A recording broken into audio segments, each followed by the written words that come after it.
Welcome to all. എല്ലാവർക്കും secret P S സിയിലേക്ക് സ്വാഗതം. അപ്പോൾ നമ്മൾ എല്ലാ ദിവസവും മുൻ വർഷങ്ങളിലെ ചോദ്യ പേപ്പർ റിവൈസ് ചെയ്യുന്നുണ്ട്. റിലേറ്റഡ് ഫാക്ട്സോട് കൂടിയിട്ടാണ് നമ്മൾ ക്ലാസ്സുകൾ എടുത്തു പോകുന്നത് കേട്ടോ. അതുപോലെ തന്നെ നമ്മുടെ ചാനലിൽ SCERT ക്ലാസ്സുകളും previous question paper revision subject vice ആയിട്ടും ടോപ്പിക് വൈസ് ആയിട്ടൊക്കെ ചെയ്യുന്നുണ്ട്. ക്ലാസ്സുകൾ കാണാൻ ഇഷ്ടപ്പെടുകയാണെന്നുണ്ടെങ്കിൽ സപ്പോർട്ട് ചെയ്യാം. അപ്പോൾ ഇന്ന് നമ്മൾ എടുക്കാനായിട്ട് പോകുന്നത് കഴിഞ്ഞ വർഷം നടന്ന യൂണിവേഴ്സിറ്റി 2024 നടന്ന company board LGS university last ഗ്രേഡിൻ്റെ ക്വസ്റ്റ്യൻ പേപ്പറാണ് 019/2024. ഫസ്റ്റ് ക്വസ്റ്റ്യൻ: ഇന്ത്യൻ സ്വാതന്ത്ര്യ സമരത്തിൻ്റെ അന്തിമ ലക്ഷ്യം പൂർണ്ണ സ്വരാജ് ആണെന്ന് പ്രഖ്യാപിച്ച കോൺഗ്രസ് സമ്മേളനം ഏതാണ്? ഇന്ത്യൻ സ്വാതന്ത്ര്യ സമരത്തിൻ്റെ അന്തിമ ലക്ഷ്യം പൂർണ്ണ സ്വരാജ് ആണെന്ന് പ്രഖ്യാപിച്ച കോൺഗ്രസ് സമ്മേളനം. ഓപ്ഷൻ എ ലാഹോർ കോൺഗ്രസ് സമ്മേളനം. ലാഹോർ കോൺഗ്രസ് സമ്മേളനം നടന്നത് 1929 1929 ലാഹോർ കോൺഗ്രസ് സമ്മേളനം നടന്നത്. അധ്യക്ഷൻ നെഹ്റു ആയിരുന്നു.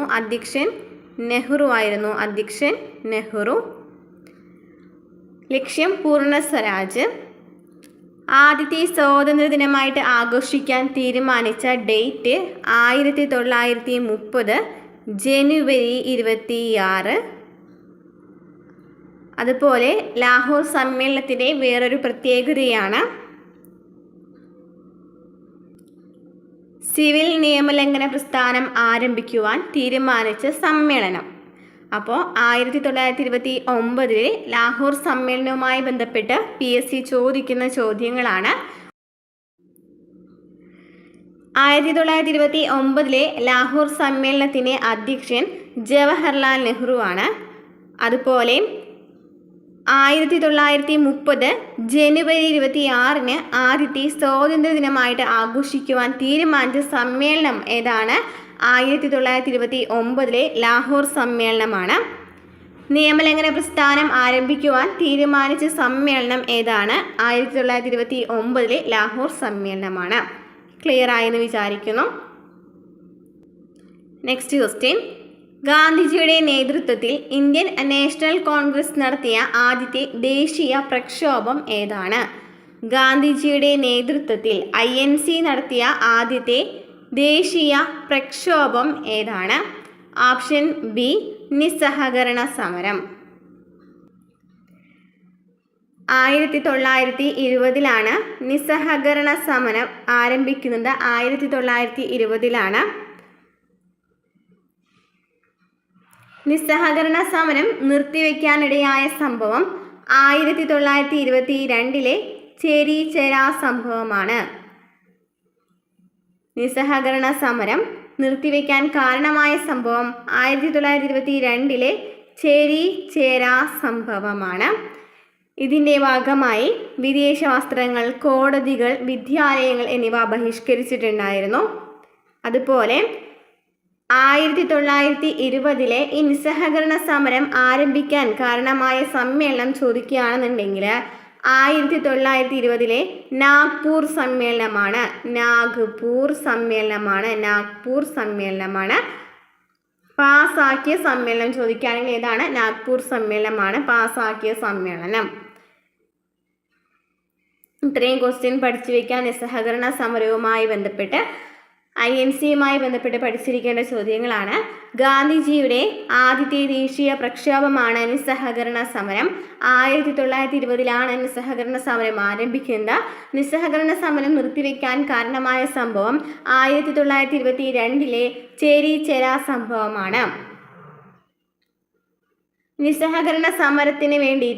നിസ്സഹകരണ സമരം പാസാക്കിയ സമ്മേളനം ചോദിക്കുകയാണെന്നുണ്ടെങ്കിൽ 1920 നാഗ്പൂർ സമ്മേളനമാണ്. 1920 നാഗ്പൂർ സമ്മേളനമാണ്. ഇനി സിവിൽ നിയമലംഘന പ്രസ്ഥാനം തുടങ്ങുന്നത് എപ്പോഴാണ്? 1930 ഗാന്ധിജിയുടെ നേതൃത്വത്തിൽ നടന്ന രണ്ടാമത്തെ ദേശീയ പ്രക്ഷോഭമാണ് സിവിൽ നിയമലംഘന പ്രസ്ഥാനം അല്ലെങ്കിൽ ഉപ്പ് സത്യാഗ്രഹം. ഓക്കെ, സിവിൽ നിയമലംഘന സത്യാഗ്രഹമല്ല എന്നുണ്ടെങ്കിൽ ഉപ്പ് സത്യാഗ്രഹം, സിവിൽ നിയമലംഘന പ്രസ്ഥാനമല്ല എന്നുണ്ടെങ്കിൽ ഉപ്പ് സത്യാഗ്രഹം 1930 തുടങ്ങുന്നത് അല്ലേ. 1930 മാർച്ച് 12 മുതൽ, മാർച്ച് 12 ആരംഭിച്ചു, ഏപ്രിൽ 6 വരെയായിരുന്നു അല്ലേ, ഏപ്രിൽ 6 വരെയായിരുന്നു. ഇനി പൂർണ്ണ സ്വരാജ് എന്ന് പറയുന്നത് പാസാക്കിയ സമ്മേളനം ഏതായിരുന്നു? 1929 ലാഹോർ സമ്മേളനമാണ്. അപ്പോൾ ഒന്നും കൂടിയും പറയാം, ഗാന്ധിജിയുടെ നേതൃത്വത്തിൽ ഇന്ത്യൻ നാഷണൽ കോൺഗ്രസ് നടത്തിയ ആദ്യത്തെ ദേശീയ പ്രക്ഷോഭമാണ് നിസ്സഹകരണ സമരം. നിസ്സഹകരണ സമരം നടന്നത് 1920 അത് പാസാക്കിയ സമ്മേളനം ചോദിക്കുകയാണെന്നുണ്ടെങ്കിൽ 1920 നാഗ്പൂർ സമ്മേളനമാണ്. ഗാന്ധിജിയുടെ നേതൃത്വത്തിൽ ഇന്ത്യൻ നാഷണൽ കോൺഗ്രസ് ആവിഷ്കരിച്ച ആദ്യത്തെ അഖിലേന്ത്യാ ബഹുജന പ്രസ്ഥാനമാണ്. എന്തായിരുന്നു പ്രധാനപ്പെട്ട ലക്ഷ്യം? ബ്രിട്ടീഷ് ഭരണത്തോട് നിസ്സഹകരിക്കുക എന്നതായിരുന്നു. ഇത് അംഗീകാരം, ഈ നാഗ്പൂർ സമ്മേളനത്തിലാണ് ഈ നിസ്സഹകരണ സമരത്തിന് അംഗീകാരം ലഭിച്ചത്. നിസ്സഹകരണ സമരം നിർത്തിവെക്കാനിടയാക്കിയ സംഭവം 1922 ചൗരി ചൗര സംഭവമാണ്. സിവിൽ നിയമലംഘന പ്രസ്ഥാനം ആരംഭിക്കുന്നത് 1930 ഉപ്പ് സത്യാഗ്രഹം എന്ന് പറയുന്നത്. അതുപോലെ തന്നെ പൂർണ്ണ സ്വരാജ്യ പ്രമേയം പാസാക്കിയ സമ്മേളനം ചോദിക്കുകയാണെന്നുണ്ടെങ്കിൽ 1929 ലാഹോർ സമ്മേളനമാണ്. ഇത്രയും ഈ ഒരു ഭാഗത്ത് നിന്ന് പഠിച്ചു വെച്ചിരിക്കാം. നെക്സ്റ്റ് ക്വസ്റ്റ്യൻ, ഫോർവേഡ് ബ്ലോക്ക് എന്ന രാഷ്ട്രീയ പാർട്ടിക്ക് രൂപം നൽകിയത് ആരാണ്? ഫോർവേഡ് ബ്ലോക്ക് എന്ന് പറയുന്ന രാഷ്ട്രീയ പാർട്ടിക്ക് രൂപം നൽകിയത് ആരാണ്? Option C, Subhash Chandrabose. Forward block രൂപീകരിക്കുന്നത് 1939 1939 സുഭാഷ് ചന്ദ്രബോസ് INCയിൽ ഉണ്ടായിരുന്ന ഒരാളായിരുന്നു അല്ലേ. എന്നാൽ INCയിൽ നിന്നും വിട്ടുമാറിക്കൊണ്ട് ഗാന്ധിജിയുടെ പല കാര്യങ്ങൾക്കും പ്രതിഷേധം അറിയിച്ചുകൊണ്ട് അദ്ദേഹം അതിൽ നിന്നും വിട്ടതിന് ശേഷം 1930 ഇന്ത്യൻ നാഷണൽ കോൺഗ്രസ് വിട്ടതിന് ശേഷമാണ് ഈ പാർട്ടി രൂപീകരിക്കുന്നത്, ഫോർവേഡ് ബ്ലോക്ക് രൂപീകരിക്കുന്നത്. അപ്പോൾ ഫോർവേഡ് ബ്ലോക്ക് എന്ന രാഷ്ട്രീയ പാർട്ടിക്ക് രൂപം നൽകിയത് സുഭാഷ് ചന്ദ്രബോസ് ആണ്. 1939 അദ്ദേഹം ഇന്ത്യൻ നാഷണൽ കോൺഗ്രസ് വിട്ടതിന് ശേഷം ഈ പാർട്ടി സ്ഥാപിക്കുന്നത്. ഇനി റേഷ് ബിഹാരി ബോസിനെ കുറിച്ച് പറയുകയാണെന്നുണ്ടെങ്കിൽ INA അതായത് ഇന്ത്യൻ നാഷണൽ ആർമി സ്ഥാപിക്കുന്നതിൽ പ്രധാന പങ്ക് വഹിച്ച വ്യക്തിയാണ് റേഷ് ബിഹാരി ബോസ്. പിന്നീട് അത് സുഭാഷ് ചന്ദ്രബോസിനെ കൈമാറാണ് ചെയ്തത്. ഓക്കെ, അപ്പോൾ സുഭാഷ് ചന്ദ്രബോസും റേഷ് ബിഹാരി ബോസും INAയിൽ ഉണ്ടായിരുന്ന ആൾക്കാർ തന്നെയാണ്. റേഷ് ബിഹാരി ബോസ് ആണ് INA സ്ഥാപിക്കുന്നത്. എന്നാൽ പിന്നീട് അത് ആർക്ക് കൈമാറി? സുഭാഷ് ചന്ദ്രബോസിന് കൈമാറി. ക്വിറ്റ് ഇന്ത്യ നായകൻ എന്നറിയപ്പെടുന്ന ആരാണ്? ജയപ്രകാശ് നാരായൺ ആണ് അല്ലേ. ജയപ്രകാശ് നാരായൺ ആണ് ക്വിറ്റ് ഇന്ത്യ നായകൻ എന്നറിയപ്പെടുന്നത്. പഞ്ചാബ് കേസരി എന്നറിയപ്പെടുന്നത് ലാലാ ലജ്പത് റായിയാണ്. പഞ്ചാബ് കേസരി എന്നറിയപ്പെടുന്ന ആരെയാണ്? ലാലാ ലജ്പത് റായിയാണ് പഞ്ചാബ് കേസരി എന്നറിയപ്പെടുന്നത്.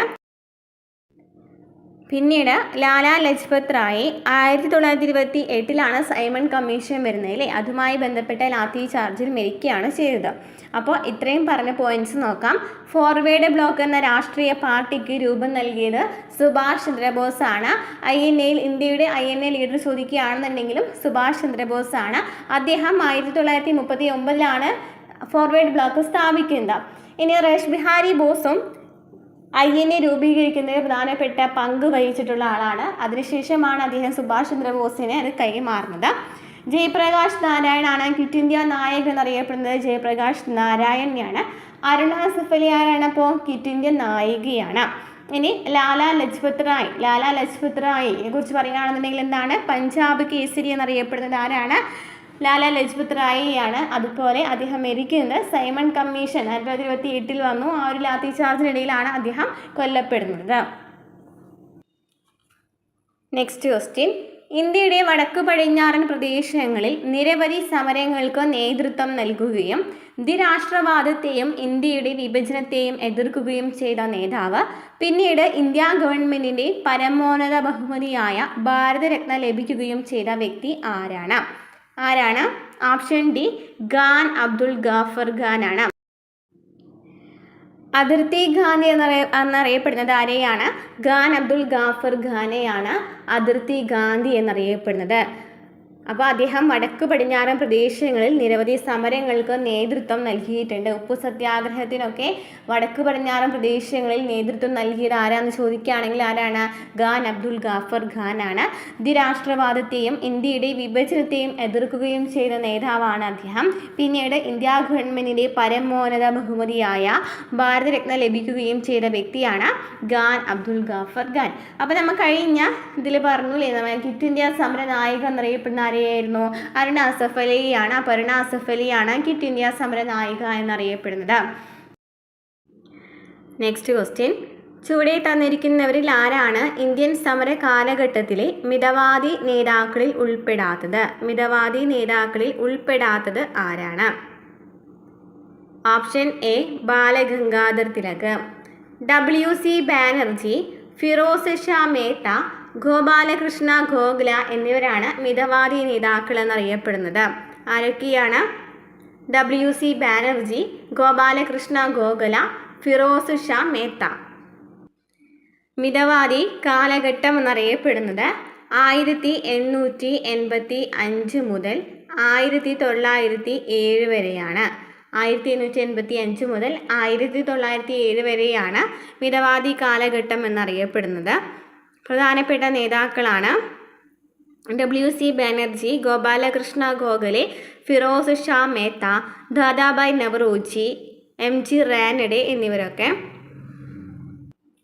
പിന്നീട് 1905 മുതൽ 1919 വരെ 1905 മുതൽ 1919 വരെയാണ് തീവ്രവാദി കാലഘട്ടം എന്നറിയപ്പെടുന്നത്. 1905 മുതൽ 1919 വരെയാണ് തീവ്രവാദി കാലഘട്ടം എന്നറിയപ്പെടുന്നത്. അതിലെ പ്രധാനപ്പെട്ട നേതാക്കളാണ് ലാൽ പാൽ ബാൽ. ആരൊക്കെയാണ്? ലാൽ പാൽ ബാൽ, ലാൽ പാൽ ബാൽ, ബാലഗംഗാധർ തിലക്, ബിപിൻ ചന്ദ്രപാൽ, ലാലാ ലജ്പത് റായ്.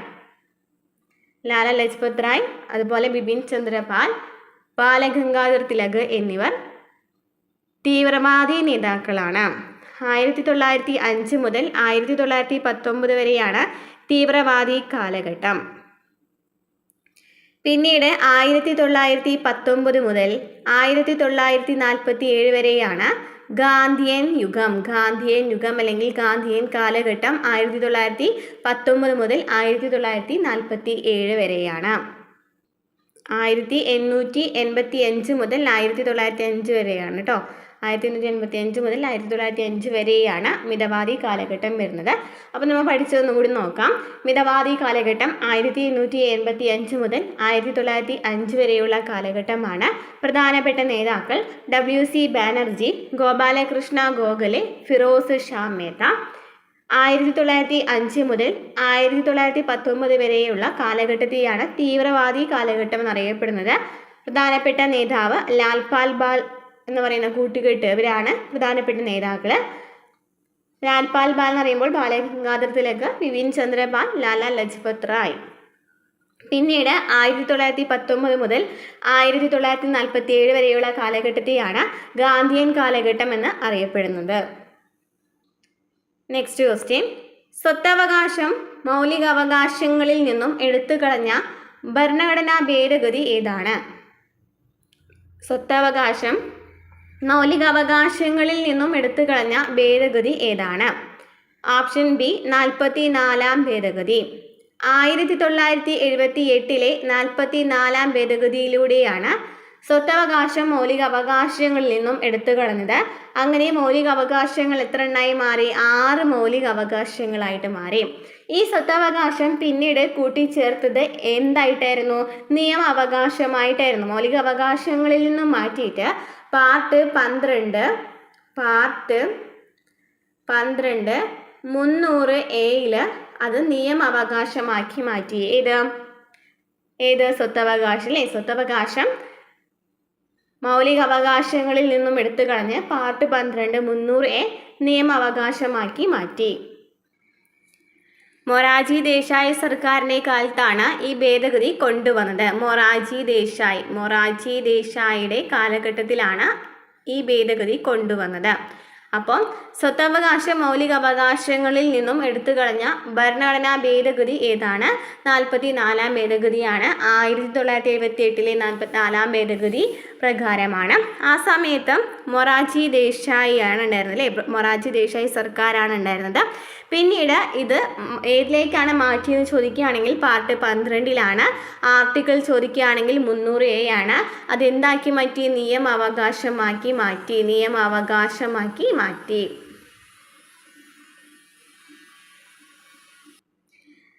Next question.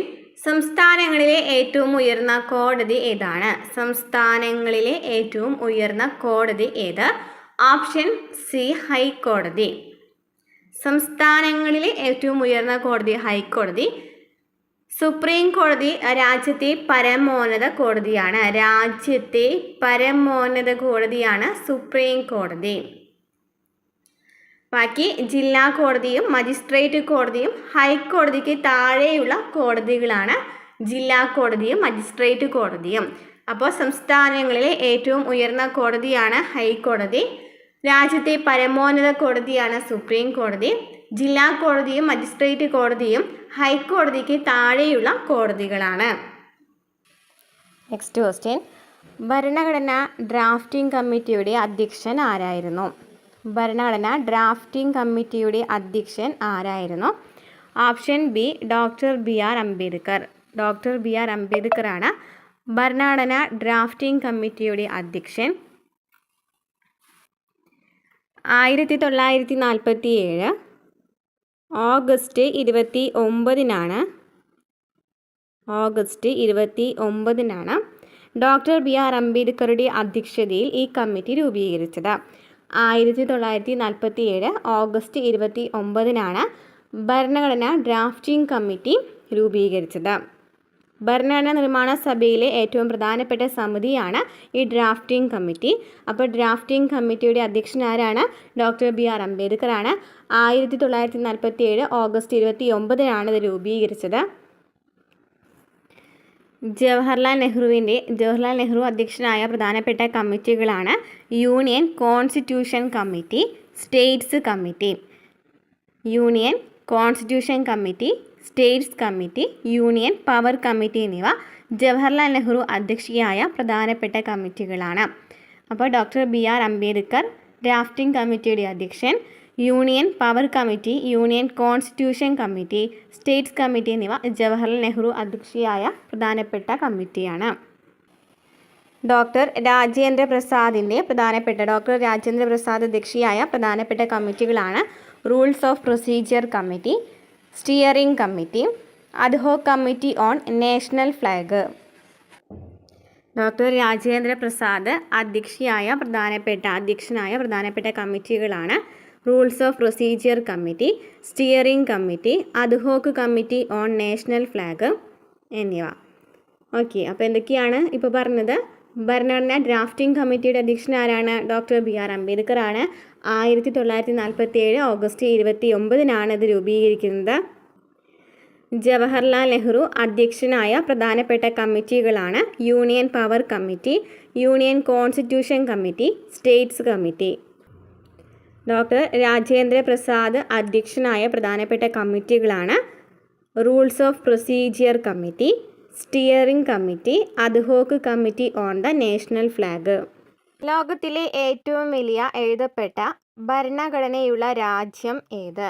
ലോകത്തിലെ ഏറ്റവും വലിയ എഴുതപ്പെട്ട ഭരണഘടനയുള്ള രാജ്യം ഏത്? Option C India. അപ്പോൾ ലിഖിത ഭരണഘടനയുള്ള രാജ്യങ്ങളാണ് അമേരിക്കയും ഇന്ത്യയും. ലിഖിത ഭരണഘടനയുള്ള രാജ്യങ്ങളാണ് അമേരിക്കയും ഇന്ത്യയും. ഇതിലെ ഏറ്റവും വലിയ ഭരണഘടന, അതായത് ഏറ്റവും വലിയ എഴുതപ്പെട്ട ഭരണഘടന ചോദിക്കുകയാണെങ്കിൽ ഇന്ത്യയാണ്.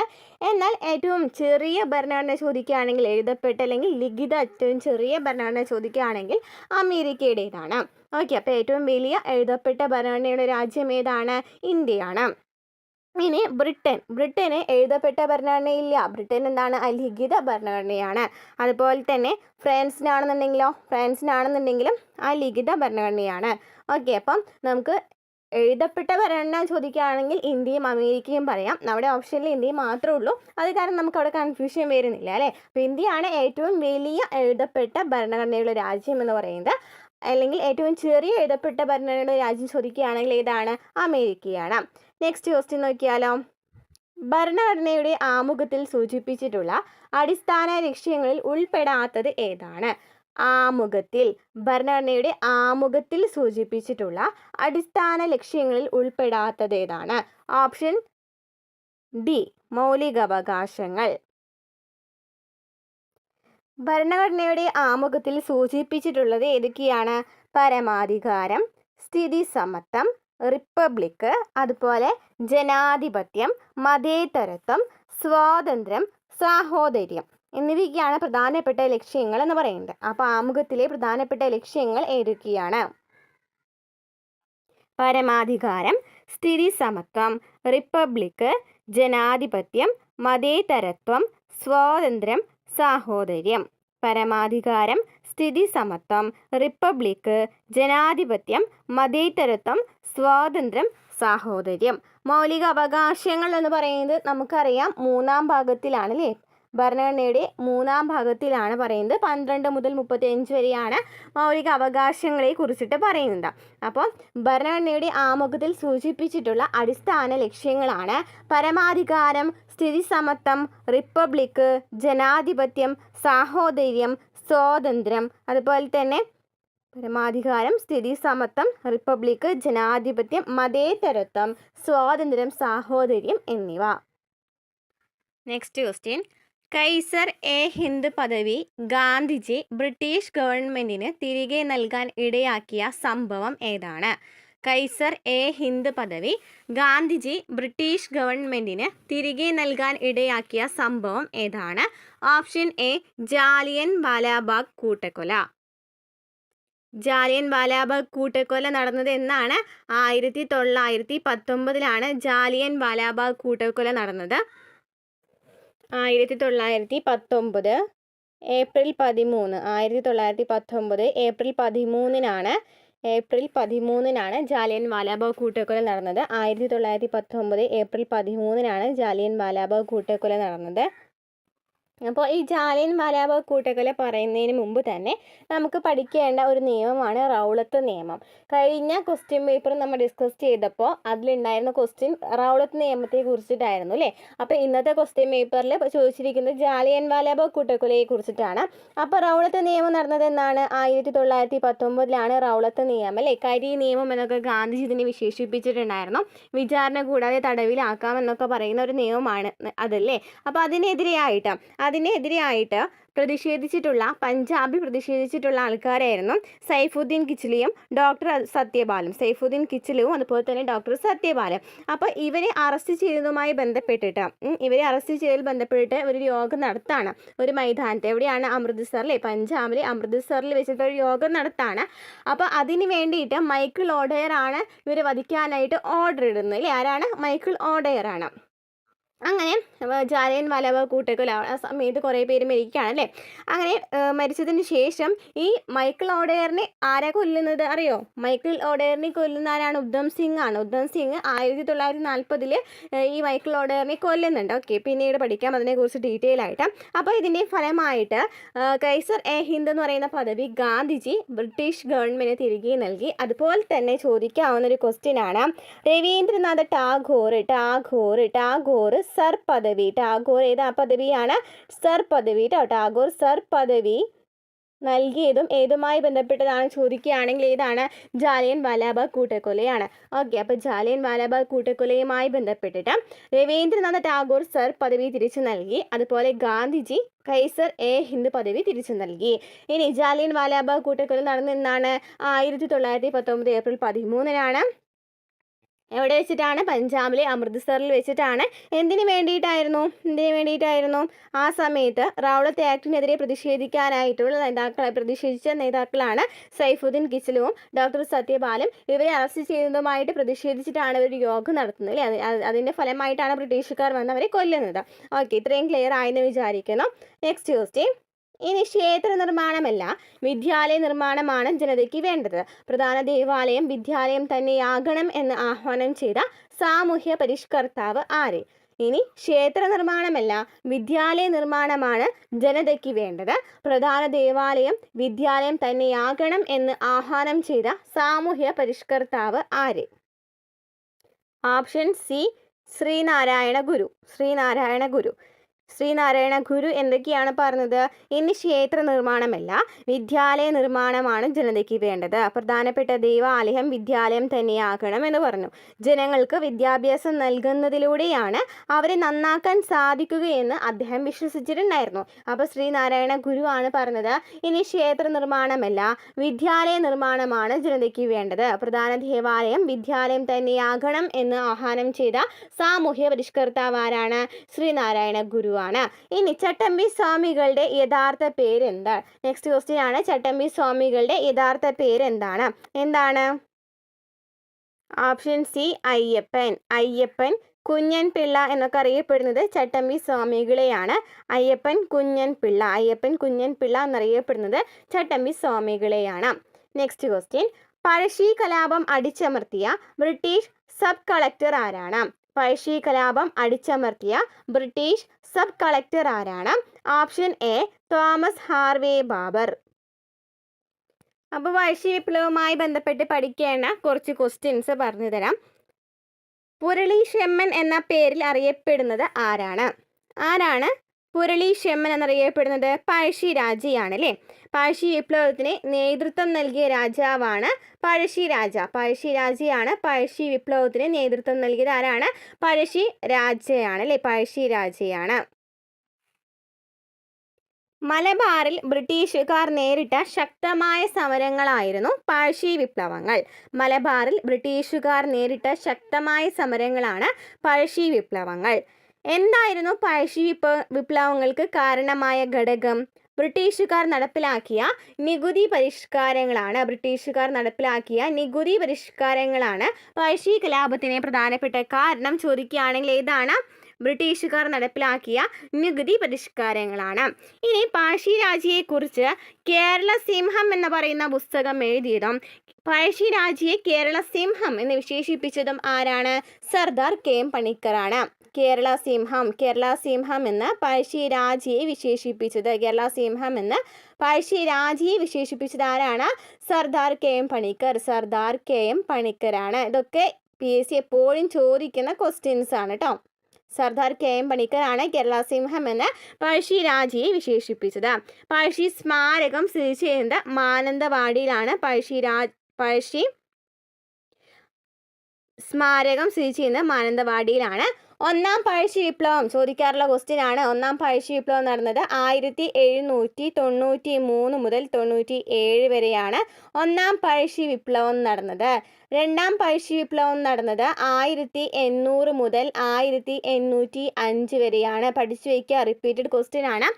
ആദ്യത്തെ പഴശ്ശി വിപ്ലവം നടന്നത് 1793 മുതൽ 97 വരെയും രണ്ടാമത്തെ പഴശ്ശി വിപ്ലവം നടന്നത് 1800 മുതൽ 1805 വരെയുമാണ്. ബ്രിട്ടീഷുകാർക്കെതിരെ പോരാടാനായിട്ട് പഴശ്ശി രാജയെ സഹായിച്ചിട്ടുള്ള രണ്ട് വിഭാഗങ്ങളുണ്ട് അല്ലേ. ആരൊക്കെയാണ്? കുറിച്യരും കുറുമ്പരാണ്. ചോദിക്കാറുണ്ട്, സ്റ്റേറ്റ്മെന്റ് ആയിട്ട് വന്നിട്ടുണ്ടായിരുന്നു ക്വസ്റ്റ്യൻസ്. അപ്പോൾ കുറിച്യരും കുറുമ്പരും അല്ലേ. കുറിച്യരും കുറുമ്പരുമാണ് പഴശ്ശി രാജയെ സഹായിച്ചിട്ടുള്ള ആദിവാസി വിഭാഗങ്ങൾ. ചോദിക്കുകയാണെന്നുണ്ടെങ്കിൽ ആരൊക്കെയാണ്? കുറിച്യരും കുറുമ്പരുമാണ്. ഓക്കെ, പിന്നെ ആരൊക്കെ ഉണ്ടായിരുന്നു അദ്ദേഹത്തെ സഹായിച്ചത് അറിയോ? ആരൊക്കെയാണ് അദ്ദേഹത്തെ സഹായിച്ചത്? തലക്കൽ ചന്തു സഹായിച്ചിട്ടുണ്ട് അല്ലേ. തലക്കൽ ചന്തു എന്ന് പറയുന്നത് പഴശ്ശിയെ സഹായിച്ച കുറിച്യ നേതാവാണ് തലക്കൽ ചന്തു. പിന്നെ കൈതേരി അമ്പുനായർ ആരാണ്? കൈതേരി അമ്പുനായർ പഴശ്ശി രാജാവിൻ്റെ സർവ്വസൈന്യാധിപനായിരുന്നു. ഓക്കെ, അപ്പോൾ ഇത്രയൊക്കെ PSC ചോദിക്കുന്ന പ്രധാനപ്പെട്ട ചോദ്യങ്ങളാണ്. അപ്പോൾ ഒന്നുകൂടി പറഞ്ഞു തരാം. പഴശ്ശി കലാപം അടിച്ചമർത്തിയ ബ്രിട്ടീഷ് സബ് കളക്ടർ ആരാണ്? Thomas Harvey Babur. ഇനി പഴശ്ശി വിപ്ലവം നടക്കുന്നതിനായിട്ട് പ്രധാനപ്പെട്ട കാരണങ്ങൾ എന്തായിരുന്നു? ബ്രിട്ടീഷുകാർ നടത്തിയിട്ടുള്ള നികുതി പരിഷ്കാരങ്ങളായിരുന്നു.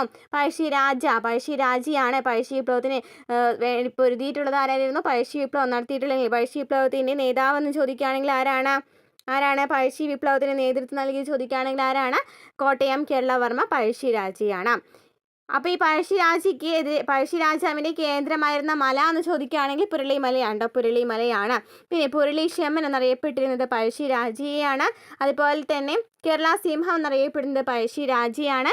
കേരള സിംഹം എന്ന പഴശ്ശിരാജയെ വിശേഷിപ്പിച്ചത് സർദാർ KM പണിക്കരാണ്. ഇനി ഒന്നാം പഴശ്ശി വിപ്ലവം നടക്കുന്നത് 1793 മുതൽ 97 വരെയും രണ്ടാമത്തെ പഴശ്ശി വിപ്ലവം നടക്കുന്നത് 1800 മുതൽ 1805 വരെയുമാണ്. ഇത്രയും ക്വസ്റ്റ്യൻസ് നിർബന്ധമായിട്ടും പഠിച്ചു പോകാം. നെക്സ്റ്റ് ക്വസ്റ്റ്യൻ നോക്കാം.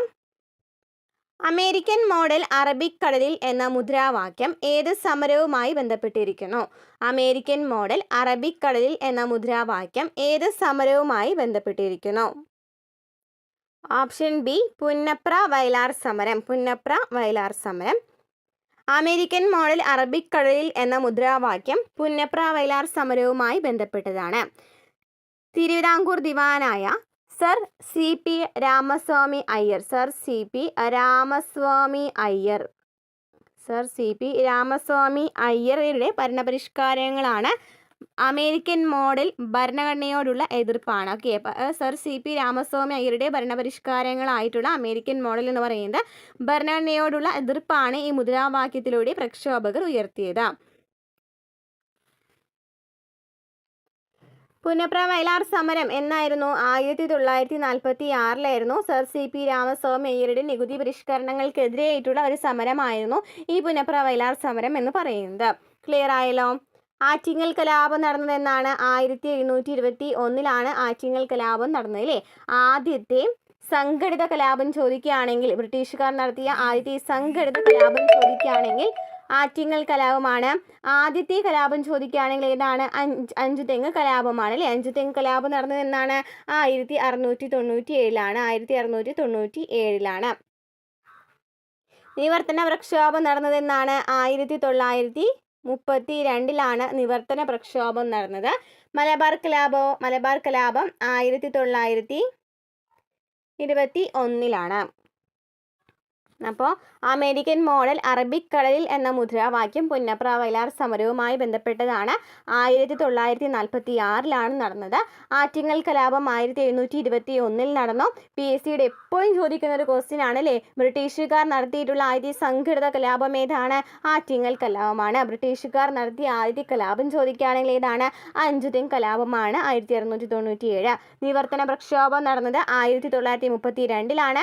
മലബാർ കലാപം 1921. Next question. കേരള ഹൈക്കോടതി ചീഫ് ജസ്റ്റിസ്. കേരള ഹൈക്കോടതി ചീഫ് ജസ്റ്റിസ് ഇപ്പോഴത്തത് സൗമൻ സെൻ.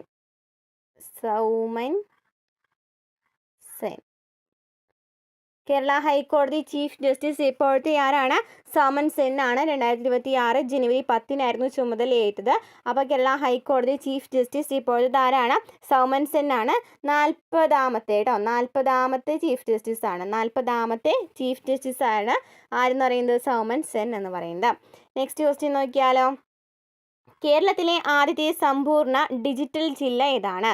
കേരളത്തിലെ ആദ്യത്തെ സമ്പൂർണ്ണ ഡിജിറ്റൽ ജില്ല ഏതാണ്?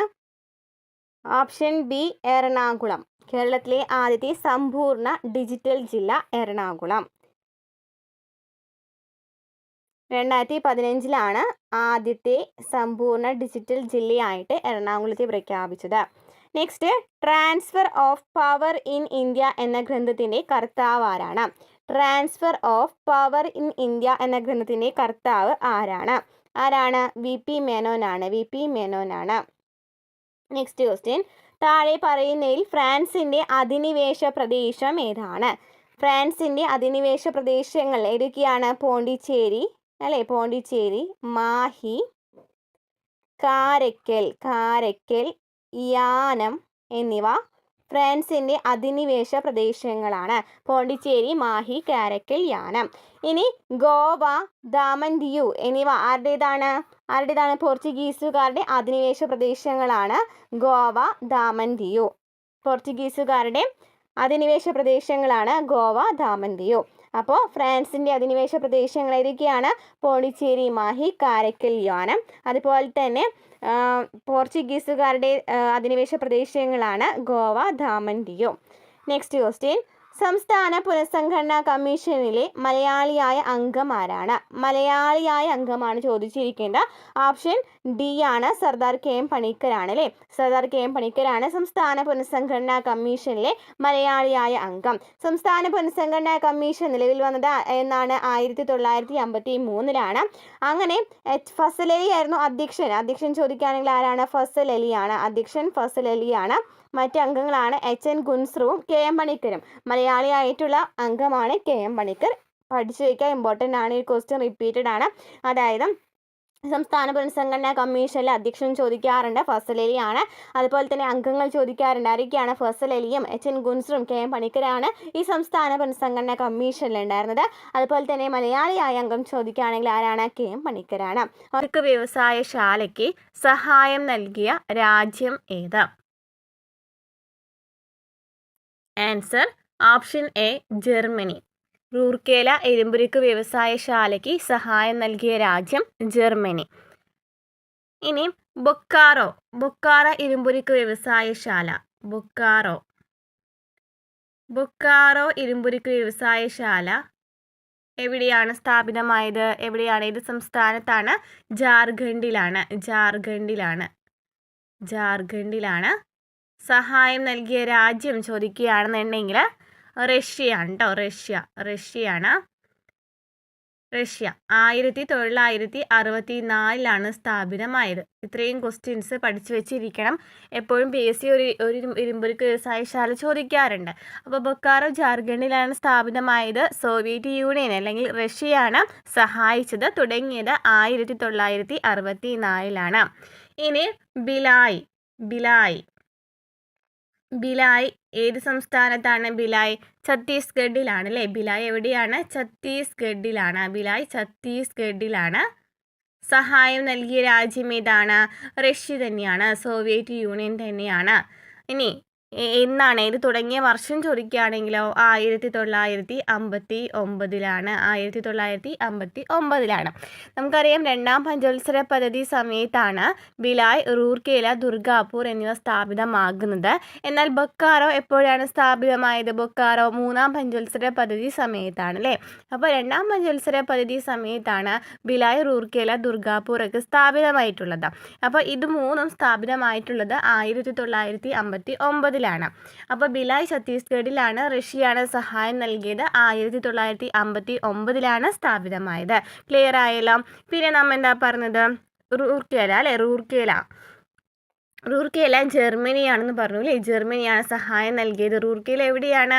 ഒഡീഷയിലാണ്. അപ്പോൾ ഇയർ ചോദിക്കുകയാണെങ്കിൽ ഏതാണ്? 1959. ഇനി ഇതാണ് പറയാത്തത്. ഏതാണ്? റൂർക്കേല പറഞ്ഞു അല്ലേ. അതുപോലെ തന്നെ ദുർഗാപൂർ എവിടെയാണ്? ദുർഗാപൂർ എവിടെയാണ്? പശ്ചിമ ബംഗാളിലല്ലേ. ദുർഗാപൂർ അല്ലേ, പശ്ചിമ ബംഗാളിലാണ്. ദുർഗാപൂർ പശ്ചിമ ബംഗാളിലാണ്. സഹായം നൽകിയത് ആരാണ്? സഹായം നൽകിയത് ബ്രിട്ടനാണ് കേട്ടോ. ബംഗാളാണ്. സഹായം നൽകിയത് ബ്രിട്ടനാണ്. അതുപോലെ തന്നെ ഇയർ ചോദിക്കുകയാണെങ്കിൽ 1959. അപ്പോൾ ഇന്ത്യയിലെ പ്രധാനപ്പെട്ട ഇരുമ്പുരുക്ക് വ്യവസായശാലകൾ ഇതൊക്കെയാണ്. ബൊക്കാറോ ജാർഖണ്ഡ് സംസ്ഥാനത്താണ്. ബൊക്കാറോ ഇരുമ്പുരുക്ക് വ്യവസായശാലയ്ക്ക് സഹായം നൽകിയ രാജ്യമാണ് റഷ്യ. 1964 സ്ഥാപിതമായത്. ഭിലായ് ഛത്തീസ്ഗഡ്, റഷ്യയാണ് സഹായം നൽകിയത്. 1959 സ്ഥാപിതമായത്. റൂർക്കേല ഒഡീഷ ജർമ്മനിയുടെ സഹായത്തോടു കൂടി സ്ഥാപിതമായതാണ്. 1959. ഇനി ദുർഗാപൂർ എവിടെയാണ്? പശ്ചിമ ബംഗാളിലാണ്. ബ്രിട്ടൻ്റെ സഹായത്തോടെ രൂപീകൃതമായതാണ്. അതുപോലെ തന്നെ വർഷം 1959. ക്ലിയർ ആയെന്ന് വിചാരിക്കേണ്ട. നെക്സ്റ്റ് ക്വസ്റ്റ്യൻ എന്താണ്? ഇന്ത്യൻ ബഹിരാകാശ വകുപ്പിൻ്റെ ചൊവ്വാ ദൗത്യത്തിൻ്റെ പേരെന്താണ്? മംഗൾയാനാണ് അല്ലേ. മംഗൾയാനാണ്. അപ്പോൾ ഇന്ത്യൻ ബഹിരാകാശ വകുപ്പിൻ്റെ ചൊവ്വാ ദൗത്യത്തിൻ്റെ പേര് മംഗൾയാൻ. ഇനി ചാന്ദ്രദൗത്യം ചോദിക്കുകയാണെങ്കിൽ ഏതാണ്? ചന്ദ്രയാനാണ് അല്ലേ. ചന്ദ്രയാനാണ് ചാന്ദ്രദൗത്യം ചോദിക്കുകയാണെന്നുണ്ടെങ്കിൽ. ഇന്ത്യയുടെ ആദ്യത്തെ സൗരദൗത്യം ചോദിക്കുകയാണെങ്കിൽ ആദിത്യയാണ്. സൂര്യനെക്കുറിച്ചുള്ള പഠനത്തിന് വേണ്ടി വിക്ഷേപിച്ചിട്ടുള്ളതാണ് അല്ലേ ആദിത്യ. ഇനി ആര്യഭട്ടയോ? ആര്യഭട്ട 1975 ആര്യഭട്ട വിക്ഷേപിച്ചെന്താണ്? 1975 ആര്യഭട്ട എന്ന് വെച്ചാൽ എന്താണ്? സോവിയറ്റ് യൂണിയൻ, റഷ്യ റഷ്യയുടെ സഹായത്തോടു കൂടി വിക്ഷേപിച്ച ഇന്ത്യയിൽ നിന്നും ആദ്യത്തെ കൃത്രിമ ഉപഗ്രഹമാണ് ആര്യഭട്ട എന്ന് പറയുന്നത്. അപ്പോൾ സോവിയറ്റ് യൂണിയൻ വിക്ഷേപിച്ച ഇന്ത്യയുടെ ആദ്യത്തെ കൃത്രിമ ഉപഗ്രഹമാണ് ആര്യഭട്ട. 1975 ഏപ്രിൽ 19 ഇത് വിക്ഷേപിച്ചത്. ഓക്കെ, ഇത്രയും ക്വസ്റ്റ്യൻസ് ക്ലിയർ ആയല്ലോ. നെക്സ്റ്റ് ക്വസ്റ്റ്യൻ, 2024 G20 ഉച്ചകോടി നടക്കുന്ന രാജ്യം ഏതാണ്? 2024 G20 ഉച്ചകോടി നടക്കുന്ന രാജ്യം ഏതായിരുന്നു? ബ്രസീലായിരുന്നു. Option B ബ്രസീലായിരുന്നു. 2025 പഠിച്ചു വെച്ചിരിക്കണം. 2025 G20 ഉച്ചകോടി നടന്ന രാജ്യം ചോദിക്കുകയാണെങ്കിൽ സൗത്ത് ആഫ്രിക്കയാണ്. ജോഹന്നാസ്ബർഗിലെ സൗത്ത് ആഫ്രിക്കയാണ് കേട്ടോ. South ആഫ്രിക്കയാണ് 2025 G20 south ആഫ്രിക്കയാണ്.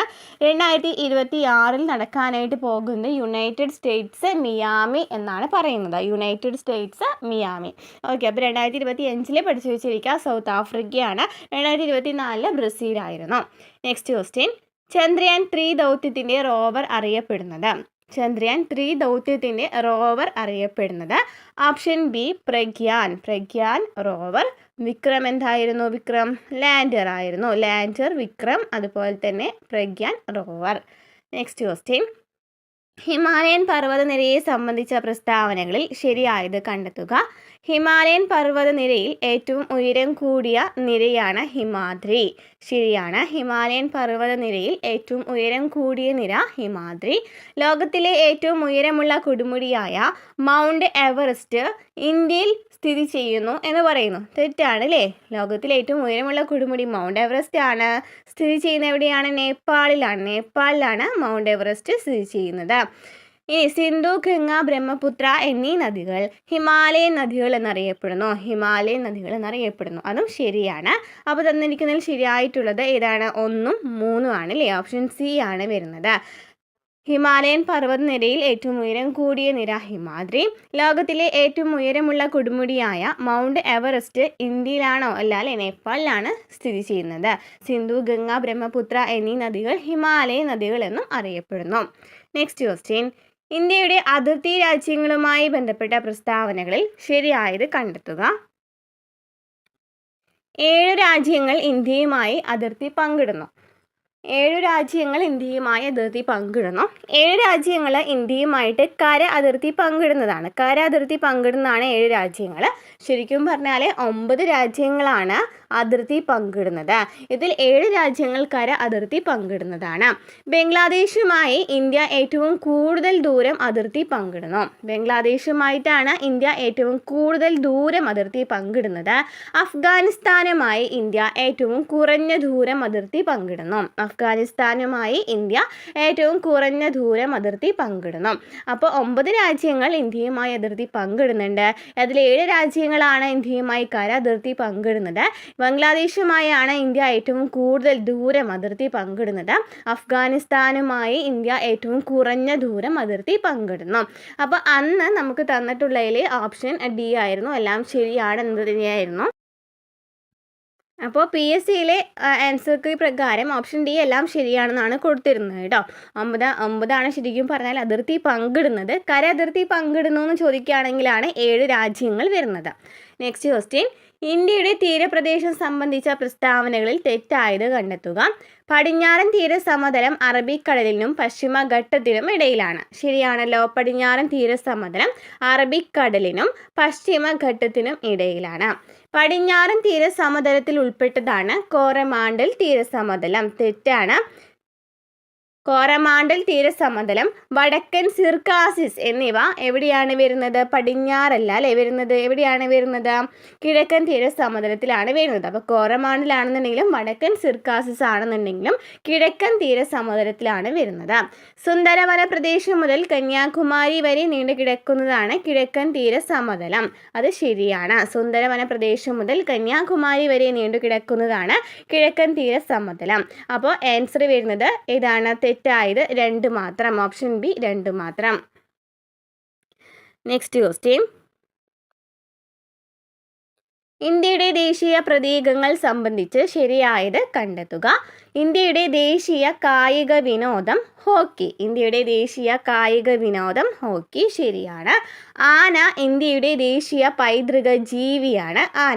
ഇന്ത്യയുടെ ദേശീയ പൈതൃക ജീവിയാണ് ആന. ഇന്ത്യയുടെ ദേശീയ ഗീതം ഏതാണ്? ജനഗണമന അല്ല അല്ലേ, ഏതാണ്? വന്ദേ മാതരമാണ്. വന്ദേ മാതരമാണ് ദേശീയ ഗീതം ചോദിക്കുകയാണെന്നുണ്ടെങ്കിൽ വന്ദേ മാതരമാണ്. എന്നാൽ ജനഗണമന എന്താണ്? ദേശീയ ഗാനമാണ്. ദേശീയ ഗാനമാണ് ജനഗണമന. ദേശീയ ഗീതമാണ് വന്ദേ മാതരം. അപ്പോൾ ശരിയായത് 1ഉം 2ഉം ആണ്. ഓപ്ഷൻ എ ആണ്. ഇന്ത്യയുടെ ദേശീയ കായിക വിനോദം ഹോക്കി. ആന ഇന്ത്യയുടെ ദേശീയ പൈതൃക ജീവി. ഇന്ത്യയുടെ ദേശീയ ഗീതം വന്ദേ മാതരം. ദേശീയ ഗാനം ജനഗണമന. Next question. ഇന്ത്യയിലെ നദീതീര പട്ടണങ്ങൾ സംബന്ധിച്ച പ്രസ്താവനയിൽ ശരിയായത് കണ്ടെത്തുക. അയോധ്യ നഗരം സരയൂ നദീതീരത്ത് സ്ഥിതി ചെയ്യുന്നു. അയോധ്യ നഗരം സരയൂ നദീതീരത്ത് സ്ഥിതി ചെയ്യുന്നു, ശരിയാണ്. അഹമ്മദാബാദ്, ഗാന്ധിനഗർ എന്നീ പട്ടണങ്ങൾ സബർമതി തീരത്താണ്. അഹമ്മദാബാദ്, ഗാന്ധിനഗർ എന്നീ പട്ടണങ്ങൾ സബർമതി തീരത്താണ്, ശരിയാണ്. കൊൽക്കത്ത, ഹൗറ നഗരങ്ങൾ ഹൂഗ്ലി നദീതീരത്താണ്. കൊൽക്കത്ത, ഹൗറ നഗരങ്ങൾ ഹൂഗ്ലി നദീതീരത്താണ്, അതും ശരിയാണ്. അപ്പോൾ അയോധ്യ നഗരം സരയൂ നദീതീരത്താണ് സ്ഥിതി ചെയ്യുന്നത്. അഹമ്മദാബാദ്, ഗാന്ധിനഗർ എന്നീ പട്ടണങ്ങൾ സബർമതി തീരത്താണ്. കൊൽക്കത്ത, ഹൗറ നഗരങ്ങൾ ഹൂഗ്ലി നദീതീരത്താണ്. ഓപ്ഷൻ ഡി എല്ലാം ശരിയാണ്. Next question. കേരളത്തെ സംബന്ധിച്ച അടിസ്ഥാന വിവരണങ്ങളിൽ ശരിയല്ലാത്തത് കണ്ടെത്തുക. കേരളത്തിൻ്റെ തെക്ക് വടക്ക് നീളം. കേരളത്തിൻ്റെ തെക്ക് വടക്ക് നീളം എത്രയാണ്? 560 കിലോമീറ്റർ ആണ്. അത് ശരിയാണ്. ഇനി കേരളത്തിൽ ഏറ്റവും ഉയരമുള്ള സ്ഥലം അഗസ്ത്യാർകൂടം എന്ന് പറഞ്ഞിരിക്കുന്നു. നമുക്കറിയാം കേരളത്തിലെ ഏറ്റവും ഉയരമുള്ള സ്ഥലം ഏതാണ്? ആനമുടിയാണ് അല്ലേ. ആനമുടിയാണ് വരുന്നത് മൂന്നാർ പ്രദേശത്ത് അല്ലേ. അപ്പോൾ കേരളത്തിലെ ഏറ്റവും ഉയരമുള്ള സ്ഥലം ഏതാണ്? ആനമുടിയാണ്. കേരളത്തിലെ ഏറ്റവും താഴ്ന്ന പ്രദേശമാണ് കുട്ടനാട്. ശരിയാണ്, കേരളത്തിലെ ഏറ്റവും താഴ്ന്ന പ്രദേശമാണ് കുട്ടനാട്. അപ്പോൾ ഓപ്ഷൻ ബി ആണ്. 2 മാത്രമാണ് അവിടെ തെറ്റായിട്ട് വന്നത്. കേരളത്തിൻ്റെ തെക്ക് വടക്ക് നീളം 560 കിലോമീറ്റർ. കേരളത്തിലെ ഏറ്റവും ഉയരമുള്ള സ്ഥലം ഏതാണ്? ആനമുടിയാണ്. കേരളത്തിലെ ഏറ്റവും താഴ്ന്ന പ്രദേശമാണ് കുട്ടനാട്. Next question. കേരളത്തിലെ നദികളെ സംബന്ധിച്ച പ്രസ്താവനകളിൽ ശരിയായത് കണ്ടെത്തുക. കിഴക്കോട്ടൊഴുകുന്ന നദികൾ കബനി, ഭവാനി, പാമ്പാർ. കിഴക്കോട്ടൊഴുകുന്ന നദികളാണ് കബനി, ഭവാനി, പാമ്പാർ, ശരിയാണ്. ഇനി പെരിങ്ങൽകുത്ത് ജലവൈദ്യുത പദ്ധതി പെരിയാർ നദിയിൽ സ്ഥിതി ചെയ്യുന്നു എന്ന് പറയുന്നു. തെറ്റാണ് അല്ലേ.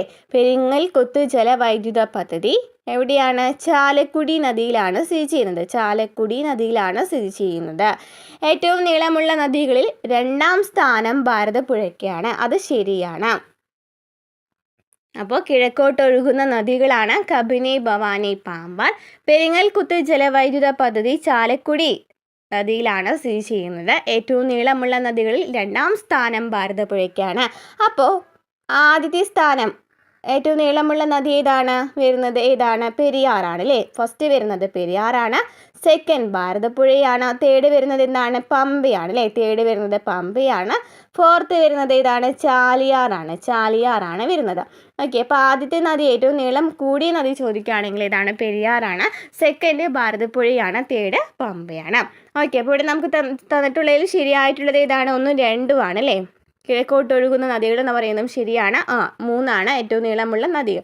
അപ്പോൾ ഓപ്ഷൻ എ ആണ് വരുന്നത്. Next question. കേരളത്തിലെ കായലുകളെ സംബന്ധിച്ച പ്രസ്താവനയിൽ ശരിയല്ലാത്തവ കണ്ടെത്തുക. കേരളത്തിലെ ശാസ്താംകോട്ട കായൽ കൊല്ലം ജില്ലയിൽ സ്ഥിതി ചെയ്യുന്നു. ശാസ്താംകോട്ട കായൽ കൊല്ലം ജില്ലയിലാണ് സ്ഥിതി ചെയ്യുന്നത്, ശരിയാണ്. കേരളത്തിലെ ഏറ്റവും വലിയ കായൽ അഷ്ടമുടി കായലാണോ? അല്ല. കേരളത്തിലെ ഏറ്റവും വലിയ കായൽ ഏതാണ്? വേമ്പനാട്ട് കായലാണ്. വേമ്പനാട്ട് കായലാണ് കേരളത്തിലെ ഏറ്റവും വലിയ കായൽ. സമുദ്രനിരപ്പിൽ നിന്നും ഉയരത്തിൽ സ്ഥിതി ചെയ്യുന്ന പൂക്കോട് കായൽ വയനാട്ടിൽ സ്ഥിതി ചെയ്യുന്നു. അത് ശരിയാണ്. സമുദ്രനിരപ്പിൽ നിന്നും ഉയരത്തിൽ സ്ഥിതി ചെയ്യുന്ന പൂക്കോട് കായൽ വയനാട്ടിൽ സ്ഥിതി ചെയ്യുന്നു. അപ്പോൾ തന്നിരിക്കുന്നതിൽ ശരിയല്ലാത്തവ ഏതാണ്? ഓപ്ഷൻ ബി ആണ്, 2 മാത്രം. കേരളത്തിലെ ശാസ്താംകോട്ട കായൽ കൊല്ലം ജില്ലയിലാണ് സ്ഥിതി ചെയ്യുന്നത്. അഷ്ടമുടി കായൽ എവിടെയാണ്? കൊല്ലത്താണ് അല്ലേ. സമുദ്രനിരപ്പിൽ നിന്നും ഏറ്റവും ഉയരത്തിൽ സ്ഥിതി ചെയ്യുന്ന പൂക്കോട് കായൽ വയനാട്ടിൽ സ്ഥിതി ചെയ്യുന്നു. കേരളത്തിലെ ഏറ്റവും വലിയ കായൽ ഏതാണ്? വേമ്പനാട്ട് കായലാണ്. Next question. താഴെ പറയുന്ന പ്രസ്താവനകളിൽ ശരിയായത് കണ്ടെത്തുക. കൊല്ലത്തെ തമിഴ്നാടുമായി ബന്ധിപ്പിക്കുന്ന ചുരം താമരശ്ശേരി ചുരമാണെന്ന് പറയുന്നു. തെറ്റാണല്ലേ.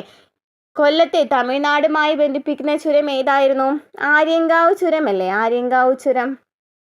ആര്യങ്കാവ് ചുരമാണ് കൊല്ലത്തെ തമിഴ്നാടുമായി ബന്ധിപ്പിക്കുന്ന ചുരം. അപ്പോൾ താമരശ്ശേരി ചുരം എന്തുമായി ബന്ധിപ്പിക്കുന്നതായിരിക്കും? കോഴിക്കോട് ടു വയനാടാണ്. കോഴിക്കോട് ടു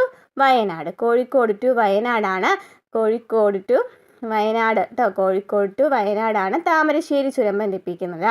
കൊല്ലത്തെ തമിഴ്നാടുമായി ബന്ധിപ്പിക്കുന്ന ചുരം ഏതാണ്? ആര്യങ്കാവ് ചുരമാണ്. വയനാട് ചുരം സ്ഥിതി ചെയ്യുന്ന ജില്ല കോഴിക്കോടാണ്. ശരിയാണ്. വയനാട് ചുരം സ്ഥിതി ചെയ്യുന്നത് എവിടെയാണ്? കോഴിക്കോടാണ്.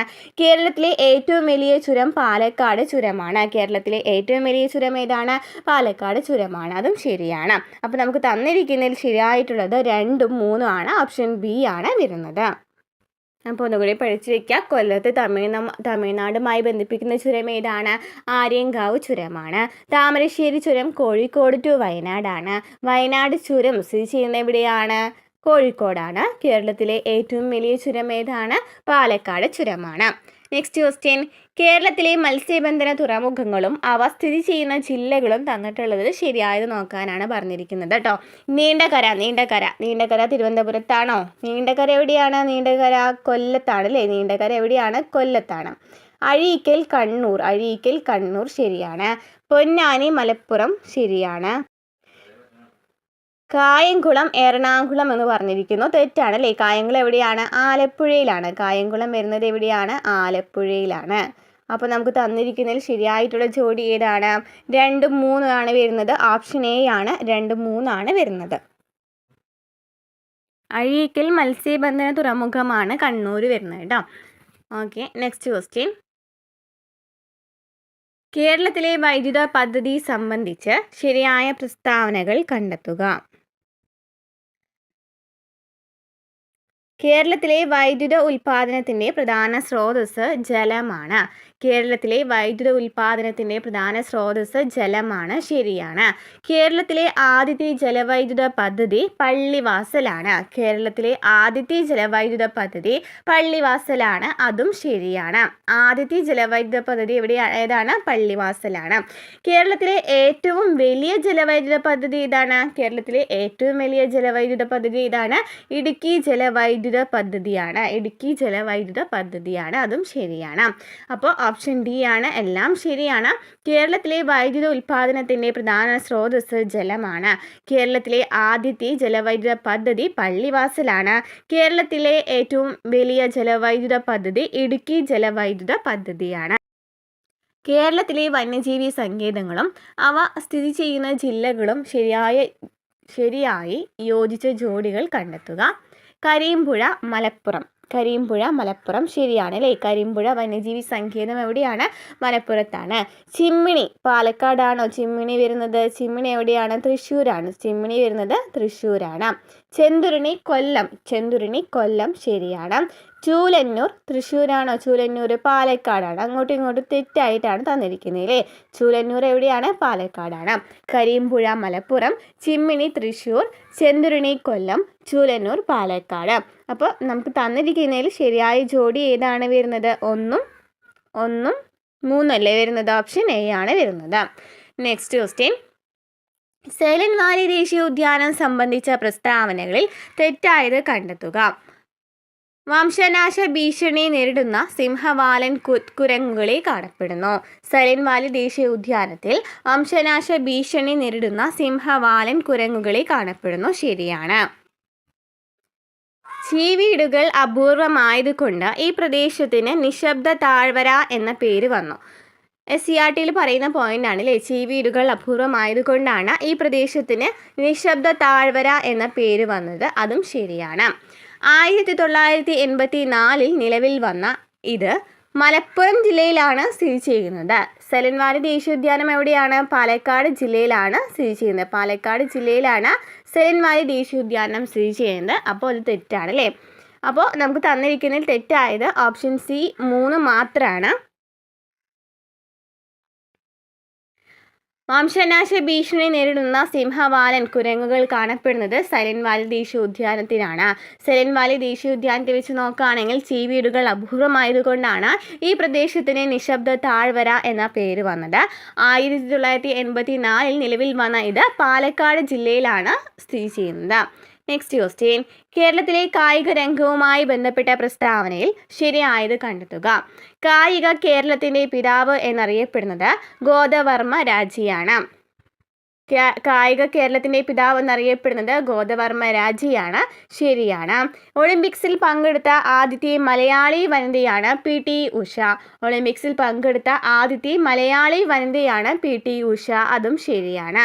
ഇന്ത്യക്ക് വേണ്ടി യൂറോപ്യൻ വോളിബോൾ ലീഗിൽ കളിച്ച ആദ്യത്തെ ഏഷ്യക്കാരൻ ജിമ്മി ജോർജ്.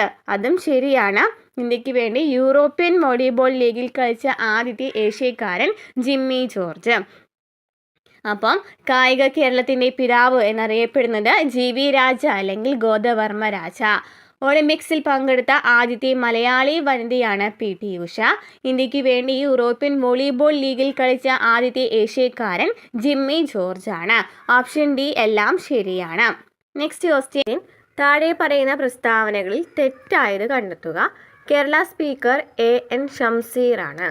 കേരള സ്പീക്കർ AN ഷംസീർ ആണ്. ശരിയാണ്. കേരള ഹൈക്കോടതി chief justice DY Chandrachud. Kerala ഹൈക്കോടതി ചീഫ് ജസ്റ്റിസ് ആണോ? DY ചന്ദ്രചൂഡ് സുപ്രീം കോടതി ചീഫ് ജസ്റ്റിസ് ആണ്. കേരള ഹൈക്കോടതി ചീഫ് ജസ്റ്റിസ് ആരാണ്? ആശിഷ് ജിതേന്ദ്ര ദേശായി ആണ്. ആശിഷ് ജിതേന്ദ്ര ദേശായി ആണ് കേരള ഹൈക്കോടതി ചീഫ് ജസ്റ്റിസ്.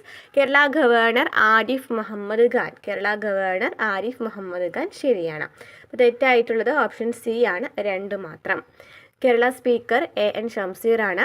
കേരള ഹൈക്കോടതി chief justice Ashish Jitendra Desai. Kerala governor Arif Muhammad Khan. Next question. Kerala Kalamandalam കൽപ്പിത സർവകലാശാല സംബന്ധിച്ച് തെറ്റായ പ്രസ്താവന കണ്ടെത്തുക. കലാമണ്ഡലം ചാൻസലർ മല്ലിക സാരാഭായ്. കലാമണ്ഡലം ചാൻസലർ മല്ലിക സാരാഭായ്. ശരിയാണ്. തൃശ്ശൂർ ജില്ലയിൽ ചെറുതുരുത്തിയിൽ ഭാരതപ്പുഴയുടെ തീരത്താണ് കേരള കലാമണ്ഡലം സ്ഥിതി ചെയ്യുന്നത്. അതും ശരിയാണ്. തൃശ്ശൂർ ജില്ലയിൽ ചെറുതുരുത്തിയിൽ ഭാരതപ്പുഴയുടെ തീരത്താണ് കലാമണ്ഡലം സ്ഥിതി ചെയ്യുന്നത്. അതും ശരിയാണ്. വള്ളത്തോൾ നാരായണ മേനോനും മണക്കുളം മുകുന്ദരാജയും ചേർന്ന് രൂപം കൊടുത്തു.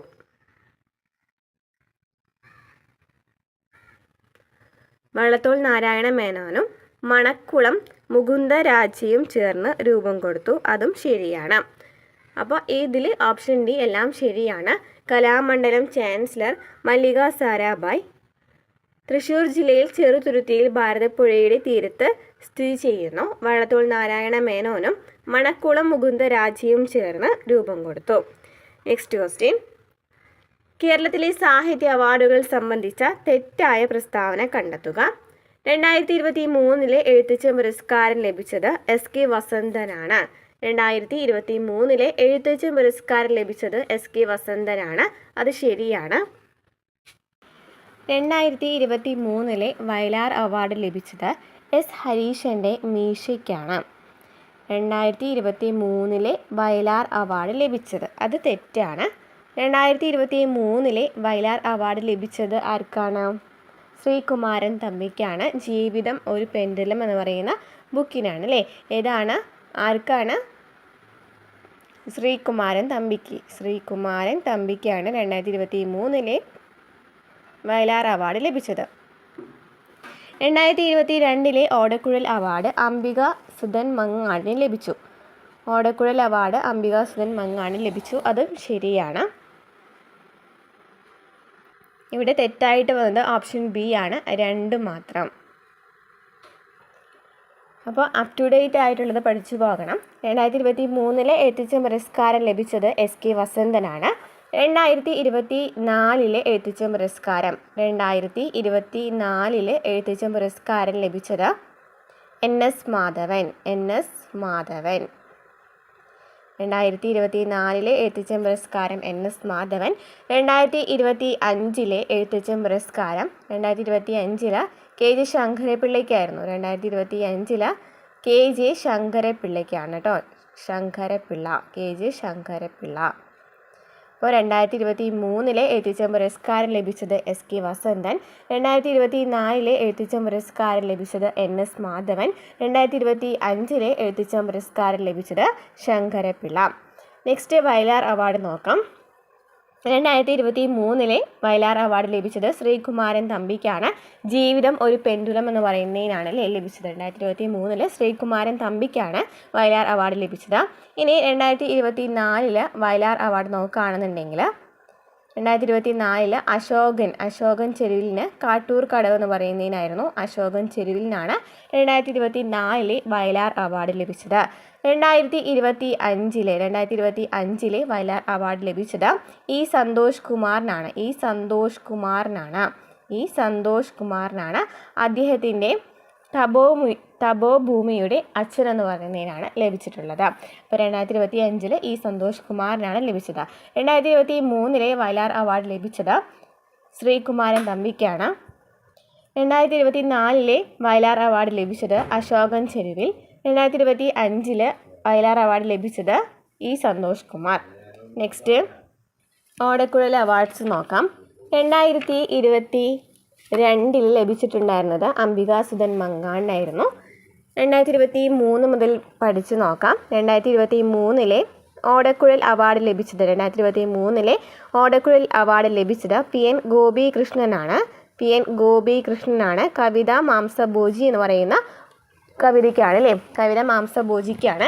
2024 ഓടക്കുഴൽ അവാർഡ് ലഭിച്ചത് കെ അരവിന്ദാക്ഷനായിരുന്നു. കെ അരവിന്ദാക്ഷനാണ് 2024 ഓടക്കുഴൽ അവാർഡ് ലഭിച്ചത്. കെ അരവിന്ദാക്ഷനാണ്. 2025 ഓടക്കുഴൽ അവാർഡ് ലഭിച്ചത് ഇ രാജഗോപാലൻ ഉൾക്കരയ്ക്കാണ്. ക്ലിയർ ആയല്ലോ. അപ്പോൾ 2022 ഓടക്കുഴൽ അവാർഡ് ലഭിച്ചത് അംബികാസുധൻ മങ്ങാടിനാണ്. 2023 പി എൻ ഗോപികൃഷ്ണൻ കവിത മാംസഭോജിക്ക്. 2024 കെ അരവിന്ദാക്ഷൻ ഗോപ എന്ന് പറയുന്ന നോവലിന്. 2025 ഇ പി രാജഗോപാലൻ ഉൾക്കഥ. അപ്പോൾ ഒന്നുകൂടി നമുക്ക് നോക്കാം. 2023 എഴുത്തച്ഛൻ പുരസ്കാരം ലഭിച്ചത് എസ് കെ വസന്തനാണ്. 2024 എഴുത്തച്ഛൻ പുരസ്കാരം ലഭിച്ചത് എൻ എസ് മാധവൻ. 2025 എഴുത്തച്ഛൻ പുരസ്കാരം K G Sankara Pillai. 2023 Vayalar award ലഭിച്ചത് ശ്രീകുമാരൻ തമ്പിക്കാണ്. ജീവിതം ഒരു പെൻഡുലം. 2024 വയലാർ അവാർഡ് ലഭിച്ചത് അശോകൻ ചെരുവിൽ കാട്ടൂർ കടവ്. 2025 ഇ സന്തോഷ് കുമാർ. 2023 ഓടക്കുഴൽ അവാർഡ് ലഭിച്ചത് പി എൻ ഗോപികൃഷ്ണൻ മാംസഭോജി. 2024 ഓടക്കുഴൽ അവാർഡ് ലഭിച്ചത് കെ അരവിന്ദാക്ഷൻ ഗോപ. 2025 ഓടക്കുഴൽ അവാർഡ് ലഭിച്ചത് E P Rajagopalan Ulkkatha. Clear ആയല്ലോ. Next question. ചന്ദ്രയാൻ 3 സംബന്ധിച്ച ശരിയായ പ്രസ്താവനകൾ കണ്ടെത്തുക. 2023 ഓഗസ്റ്റ് 23 ചന്ദ്രൻ്റെ ദക്ഷിണ ധ്രുവത്തിൽ സോഫ്റ്റ് ലാൻഡിംഗ് ചെയ്തു. 2023 ഓഗസ്റ്റ് 23 ചന്ദ്രയാൻ 3 ചന്ദ്രൻ്റെ ദക്ഷിണ ധ്രുവത്തിൽ സോഫ്റ്റ് ലാൻഡ് ചെയ്തത്. അത് ശരിയാണ്. ഇനി ISRO ചെയർമാൻ മോഹൻ കുമാർ എന്ന് പറയുന്നത് തെറ്റാണ്. ISRO ചെയർമാൻ ആരായിരുന്നു? എസ് സോമനാഥ് ആയിരുന്നു. ISRO ചെയർമാൻ എസ് സോമനാഥ് ആയിരുന്നു. ചന്ദ്രയാൻ 3 ലാൻഡറിൻ്റെ പേര് വിക്രം എന്നാണ്. റോവറിൻ്റെ പേരെന്തായിരുന്നു? പ്രഗ്യാനാണ് അല്ലേ. ചന്ദ്രയാൻ 3 മൊത്തം ചെലവ് 615 കോടി രൂപയാണ്. ചന്ദ്രയാൻ 3 മൊത്തം ചെലവ് 615 കോടി രൂപയാണ്. അതും ശരിയാണ്. അപ്പോൾ ഓപ്ഷൻ എ ആണ് വരുന്നത്. 1, 3, 4 ശരിയാണ്. 2023 ഓഗസ്റ്റ് 23 ചന്ദ്രൻ്റെ ദക്ഷിണ ധ്രുവത്തിൽ സോഫ്റ്റ് ലാൻഡിംഗ് ചെയ്തു. ISRO ചെയർമാൻ എസ് സോമനാഥ് ആണ്. ചന്ദ്രയാൻ 3 ലാൻഡറിൻ്റെ പേര് വിക്രം. ചന്ദ്രയാൻ 3ൻ്റെ മൊത്തം ചിലവ് 615 കോടി രൂപ. കേരളത്തിൻ്റെ തനതായ നൃത്ത കലാരൂപം ഏതാണ്?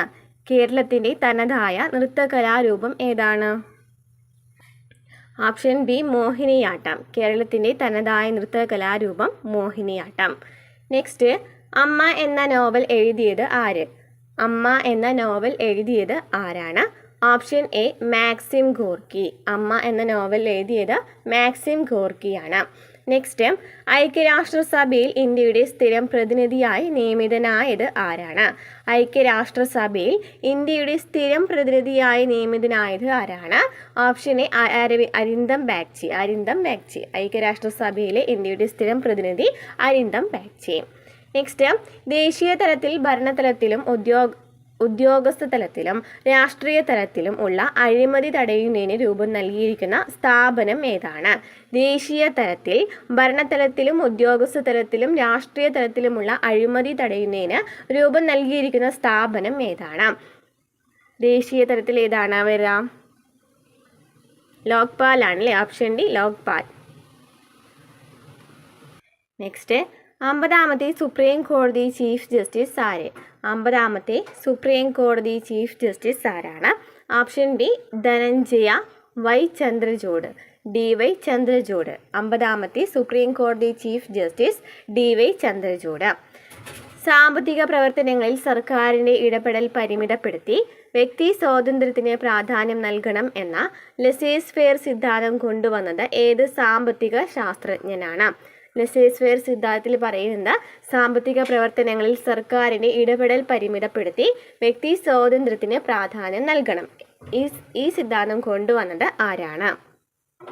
ലെസേസ് ഫെയർ സിദ്ധാന്തത്തിൻ്റെ ലീഡർഷിപ്പ് ആർക്കാണ്? ഏത് സാമ്പത്തിക ശാസ്ത്രജ്ഞനാണ് ലെസേസ് ഫെയർ സിദ്ധാന്തം കൊണ്ടുവന്നത്?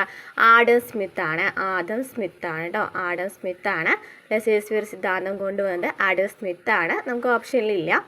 നെക്സ്റ്റ് ക്വസ്റ്റ്യൻ, ഇന്ത്യയുടെ ദേശീയ കായിക വിനോദം ഏത്? ഇന്ത്യയുടെ ദേശീയ കായിക വിനോദം ഏതാണ്?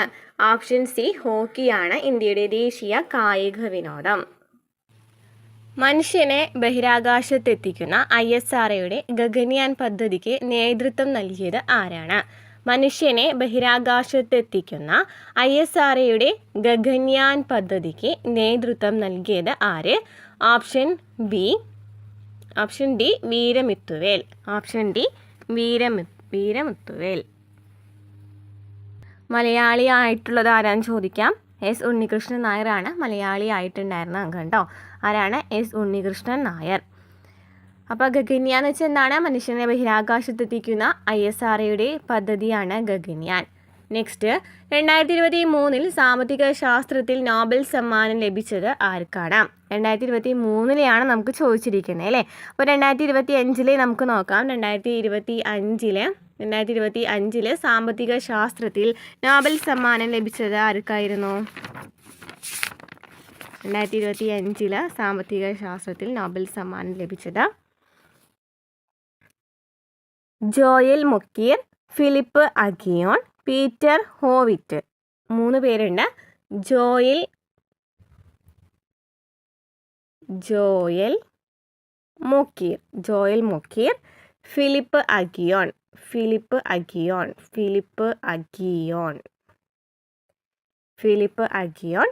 പിന്നെ പീറ്റർ ഹോവിറ്റ്. അപ്പം 3 പേർക്കാണ് 2025 സാമ്പത്തിക ശാസ്ത്രത്തിൽ നോബൽ സമ്മാനം ലഭിച്ചത്.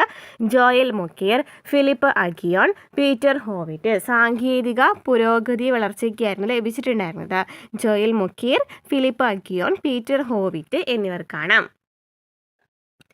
നെക്സ്റ്റ് ക്വസ്റ്റ്യൻ, അസ്ഥികൾക്ക് കാഠിന്യം നൽകുന്ന സംയുക്തം ഏതാണ്? അസ്ഥികൾക്ക് കാഠിന്യം നൽകുന്ന സംയുക്തം ഏതാണ്? Option C calcium phosphate. Option C calcium phosphate. ഒരു അസ്ഥി മറ്റൊന്നിൽ ഇരുദിശകളിലേക്ക് തിരിയുന്ന സന്ധി ഏത്? ഒരു അസ്ഥി മറ്റൊന്നിൽ ഇരുദിശകളിലേക്ക് തിരിയുന്ന സന്ധി ഏതാണ്? ഒരു അസ്ഥി മറ്റൊന്നിൽ ഇരുദിശകളിലേക്ക് തിരിയുന്ന സന്ധി ഏതാണ്? ഓപ്ഷൻ സി വിജാഗിരി സന്ധി. ഒരു അസ്ഥി മറ്റൊന്നിൽ ഇരുദിശകളിലേക്ക് തിരിയുന്ന സന്ധി ഏതാണ്? ഇജാഗിരി സന്ധി. നെക്സ്റ്റ്, സി ആകൃതിയിലുള്ള തരുണാസ്ഥി വലയങ്ങൾ കാണപ്പെടുന്ന മനുഷ്യ ശരീരഭാഗം ഏതാണ്? സി ആകൃതിയിലുള്ള തരുണാസ്ഥി വലയങ്ങൾ കാണപ്പെടുന്ന മനുഷ്യ ശരീരഭാഗം ഏതാണ്? Option C trachea. നെക്സ്റ്റ്, പൂച്ച ശാസ്ത്രനാമം തന്നിട്ടുണ്ട്. ഫെലിസ് ഡൊമസ്റ്റിക്കസ് ആണ് തന്നിട്ടുണ്ട് അല്ലേ. അപ്പോൾ നമുക്ക് തന്നിരിക്കുന്നതിൽ ശരിയായ ജോഡികളാണ് ചോദിച്ചിരിക്കുന്നത്. പൂച്ച ഫെലിസ് ഡൊമസ്റ്റിക്കസ് ശരിയാണ്. നായ കാനിസ് ഡൊമസ്റ്റിക്കസ് എന്നാണ് തന്നിരിക്കുന്നത്. നമുക്കറിയാം കാനിസ് ഫെമിലിയാരിസിസ് ആണ് അല്ലേ. നായ എന്ന് പറയുമ്പോൾ എന്താണ്? കാനിസ് ഫെമിലിയാരിസിസ് ആണ്. ഓക്കെ, അപ്പോൾ അതിനാൽ അത് തെറ്റാണ്. ഇനി കാക്ക കോർവസ് സ്പ്ലെൻഡൻസ് ശരിയാണ്. കോർവസ് സ്പ്ലെൻഡൻസ് എന്ന് പറയുന്നത് കാക്ക ശരിയാണ്. ഇനി മയിൽ കോർവസ് ക്രിസ്റ്റാറ്റസ് എന്നാണ് പറഞ്ഞിരിക്കുന്നത്. നമുക്കറിയാം മയിലിൻ്റെ എന്താണ്? പാവോ ക്രിസ്റ്റാറ്റസ് ആണ് ശാസ്ത്രീയ നാമം. അപ്പോൾ പൂച്ച ഫെലിസ് ഡൊമസ്റ്റിക്കസ്, നായ കാനിസ് ഫെമിലിയാരിസിസ്, കാക്ക കോർവസ് സ്പ്ലെൻഡൻസ്, മയിൽ പാവോ ക്രിസ്റ്റാറ്റസ്. ശരിയായിട്ടുള്ളത് ഓപ്ഷൻ ബി ആണ്, 1ഉം 3ഉം. നെക്സ്റ്റ്, ജീവികളും ഹൃദയ അറകളും തന്നിരിക്കുന്നു. പാറ്റയുടെ ഹൃദയ അറകൾ എത്രയാണ്? പാറ്റ 13. പല്ലി 3. പക്ഷി 4. മത്സ്യം 2. പാറ്റ 13, പല്ലി 3, പക്ഷി 4, മത്സ്യം 2. ഓപ്ഷൻ ബി ആണ് വരുന്നത്. നെക്സ്റ്റ്, പ്ലാസ്റ്റിക് മലിനീകരണത്തെ തോൽപ്പിക്കുക എന്ന് പറയുന്നത് ഏത് വർഷത്തെ പരിസ്ഥിതി ദിനത്തിൻ്റെ തീമാണ്? പ്ലാസ്റ്റിക് മലിനീകരണത്തെ തോൽപ്പിക്കുക എന്ന് പറയുന്നത് ഏത് വർഷത്തെ പരിസ്ഥിതി ദിനത്തിൻ്റെ തീം ആയിരുന്നു എന്നാണ് ചോദിച്ചിരിക്കുന്നത്. ഓപ്ഷൻ ഡി 2023 ആയിരുന്നു. 2024 തീം ചോദിക്കുകയാണെങ്കിൽ നമ്മുടെ ഭൂമി നമ്മുടെ ഭാവി തലമുറ എന്ന് പറയുന്നതായിരുന്നു. അതുപോലെ തന്നെ പുനഃസ്ഥാപനം പറയുന്നതാണ് 2024 തീം. നമ്മുടെ ഭൂമി നമ്മുടെ ഭാവി തലമുറ പുനഃസ്ഥാപനത്തെക്കുറിച്ചൊക്കെ പറയുന്ന 2024 തീമായിരുന്നു. 2025 തീം പ്ലാസ്റ്റിക് മലിനീകരണം അവസാനിപ്പിക്കുക എന്നതായിരുന്നു. പ്ലാസ്റ്റിക് മലിനീകരണം അവസാനിപ്പിക്കുക എന്നതാണ് 2025 പരിസ്ഥിതി ദിനത്തിൻ്റെ തീം. 2025 പരിസ്ഥിതി ദിനത്തിൻ്റെ തീം എന്തായിരുന്നു? പ്ലാസ്റ്റിക് മലിനീകരണം അവസാനിപ്പിക്കുക എന്നതായിരുന്നു. ഏതായിരുന്നു? ഇവിടെയാണ് വേദി ചോദിക്കുകയാണെങ്കിൽ കൊറിയയാണ് കേട്ടോ. കൊറിയയാണ് വേദിയായിരുന്നത്. സങ്കര ഇനം തക്കാളി അല്ലാത്തത് ഏത്? ഏതാണ്? ഓപ്ഷൻ ഡി ഹരിത. മുക്തി, അനഘ, അക്ഷയ എന്നിവ സങ്കര ഇനം തക്കാളികളാണ്. ഹരിത ഏതിൻ്റെയാണ്? ഹരിത വഴുതനയുടെയാണ് അല്ലേ. ഹരിത, ശ്വേത, നീലിമ ഒക്കെ ആരുടേതാണ്? വഴുതനയുടേതാണ്. നെക്സ്റ്റ് ക്വസ്റ്റ്യൻ, ഭാരത്തിൻ്റെ അടിസ്ഥാന യൂണിറ്റ് ഏതാണ്?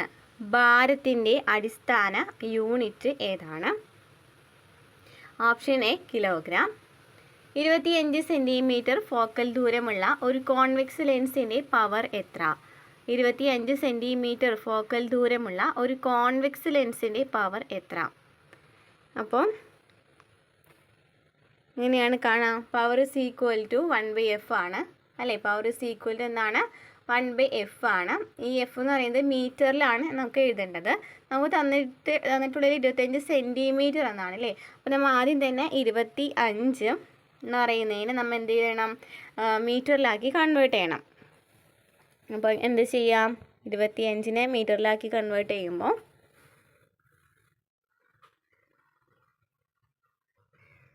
1/25/100 അല്ലേ. 25/100 അതായത് 1/0.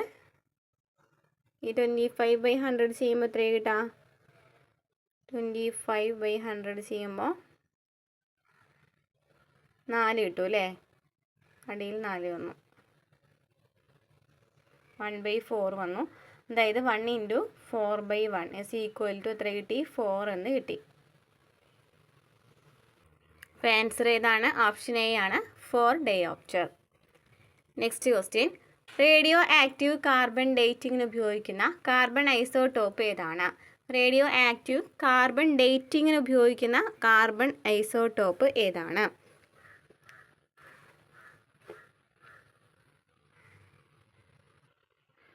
Option B carbon 14. ഒരു കുതിര ശക്തി എന്നത് എത്ര വാട്ട് ആകുന്നു? ഒരു കുതിര ശക്തി എന്ന് പറയുന്നത് 764 വാട്ടാണ്. ഓപ്ഷൻ സി ആണ് വരുന്നത്. നെക്സ്റ്റ് ക്വസ്റ്റ്യൻ, ഹൈഡ്രജൻ കണ്ടുപിടിച്ചത് ആരാണ്? ഓപ്ഷൻ എ ഹെൻറി കാവൻഡിഷ് ആണ് ഹൈഡ്രജൻ കണ്ടുപിടിച്ചത്. അപ്പം ജോസഫ് പ്രീസ്റ്റ്ലി കണ്ടുപിടിച്ചത് എന്താണ്? ഓക്സിജൻ ആണ് ജോസഫ് പ്രീസ്റ്റ്ലി കണ്ടുപിടിച്ചത്. ഐസക് ന്യൂട്ടനെ കുറിച്ച് എന്ത് പറയാം? ഐസക് ന്യൂട്ടൻ ഭൂഗുരുത്വാകർഷണം ചലന നിയമങ്ങൾ കൊണ്ടുവന്നത് ആരാണ്? ഐസക് ന്യൂട്ടൻ ആണ് അല്ലേ. ഭൂഗുരുത്വാകർഷണം ചലന നിയമങ്ങൾ കൊണ്ടുവന്നത് ആരാണ്? ഐസക് ന്യൂട്ടൻ ആണ്. ഏണസ്റ്റ് റുദർഫോർഡ് ആരാണ്? ആണവ ഭൗതികത്തിൻ്റെ പിതാവ്. ആറ്റത്തിൻ്റെ ഘടന വ്യക്തമാക്കിയത് ഏണസ്റ്റ് റുദർഫോർഡ് ആണ്. അതുപോലെ തന്നെ പ്രോട്ടോണിൻ്റെ പ്രോട്ടോൺ കണ്ടുപിടിച്ചത് ആരാണ്? ഏണസ്റ്റ് റുദർഫോർഡ് ആണ്. അപ്പോൾ ഇത്രയും ക്ലിയർ ആയല്ലോ. ഹൈഡ്രജൻ കണ്ടുപിടിച്ചത് ഹെൻറി കാവൻഡിഷ്, ഓക്സിജൻ കണ്ടുപിടിച്ചത് ജോസഫ് പ്രീസ്റ്റ്ലി, ഐസക് ന്യൂട്ടൻ ഗുരുത്വാകർഷണ നിയമവും അതുപോലെ തന്നെ ചലന നിയമങ്ങളും അവതരിപ്പിച്ചു. ഏണസ്റ്റ് റുദർഫോർഡ് ആണ് പ്രോട്ടോൺ കണ്ടുപിടിച്ചത്. നിലവിലെ ISRO ചെയർമാൻ ആരാണ്? VK കൃഷ്ണൻ നായർ അല്ലേ. നിലവിലെ ISRO ചെയർമാൻ ആരാണ്? Doctor V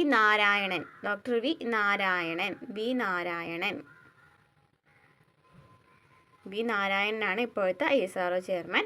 next question, Chandrayaan 3 ദൗത്യത്തിൻ്റെ ഭാഗമായ റോവറിൻ്റെ പേരെന്താണ്? Option B Pragyan rover. Vikram എന്താണ്? ലാൻഡർ ആണ്. പ്രഗ്യാൻ ആണ് റോവർ. സംസ്ഥാന സർക്കാർ ആരംഭിച്ച ജീവിതശൈലി രോഗ നിയന്ത്രണ പദ്ധതിയുടെ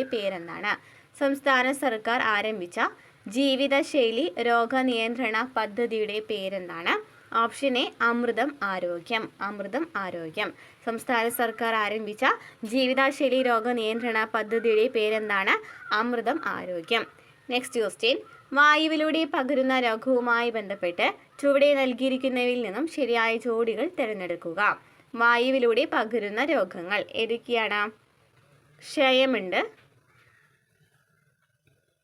അതുപോലെ തന്നെ ചിക്കൻ ബോക്സും എന്താണ്? വായുവിലൂടെ പകരുന്ന രോഗങ്ങളാണ്. ഓപ്ഷൻ ഡി ആണ് വരുന്നത്. 3 മാത്രമാണ് ശരിയായിട്ട് വരുന്നത്. വായുവിലൂടെ പകരുന്ന രോഗങ്ങളാണ് ക്ഷയം, ചിക്കൻ ബോക്സ്. സിറോഫ്താൽമിയ എന്ന രോഗം ഉണ്ടാകുന്നത് ഏത് വിറ്റാമിൻ്റെ തുടർച്ചയായ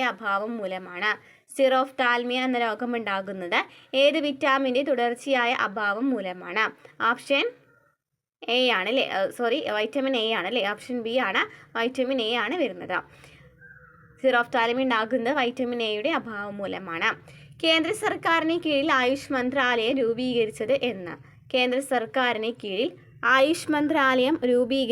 എന്നാണ്? 2014 നവംബർ 9 ആയുഷ് മന്ത്രാലയം രൂപീകരിച്ചത്. കേന്ദ്ര സർക്കാരിന് കീഴിൽ ആയുഷ് മന്ത്രാലയം രൂപീകരിച്ചത് 2014 നവംബർ 9. ഗ്ലോക്കോമ ശരീരത്തിൻ്റെ ഏത് അവയവത്തെയാണ് ബാധിക്കുന്നത്? ഓപ്ഷൻ സി കണ്ണ്. ഗ്ലോക്കോമ ശരീരത്തിൻ്റെ ഏത് അവയവത്തെയാണ് ബാധിക്കുന്നത്? കണ്ണ്. ഇന്ത്യൻ ഹരിത വിപ്ലവത്തിൻ്റെ പിതാവായ MS സ്വാമിനാഥൻ അന്തരിച്ചത് എന്നാണ്? 2023 സെപ്റ്റംബർ 28 MS സ്വാമിനാഥൻ അന്തരിച്ചത്. ഇന്ത്യൻ ഹരിത വിപ്ലവത്തിൻ്റെ പിതാവാണ് doctor MS Swaminathan. Next question, ചുവടെ കൊടുത്തിരിക്കുന്നതിൽ വൈറസ് രോഗമല്ലാത്തത് ഏതാണ്?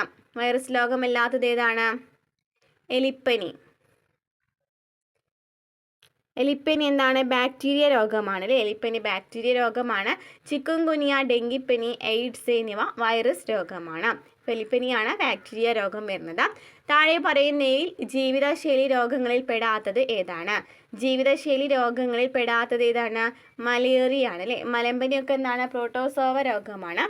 ജീവിതശൈലി രോഗങ്ങളിൽ പെടുന്നില്ല. അമിത രക്തസമ്മർദ്ദം, പക്ഷാഘാതം, ഫാറ്റി ലിവർ എന്നിവ ജീവിതശൈലി രോഗങ്ങളാണ്. ജീവിതശൈലി രോഗങ്ങളാണ്.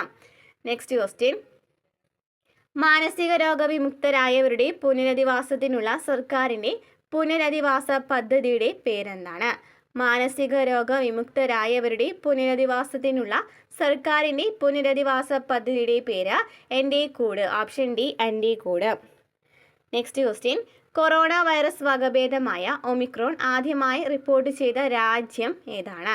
കൊറോണ വൈറസ് വകഭേദമായ ഒമിക്രോൺ ആദ്യമായി റിപ്പോർട്ട് ചെയ്ത രാജ്യം ഏതാണ്?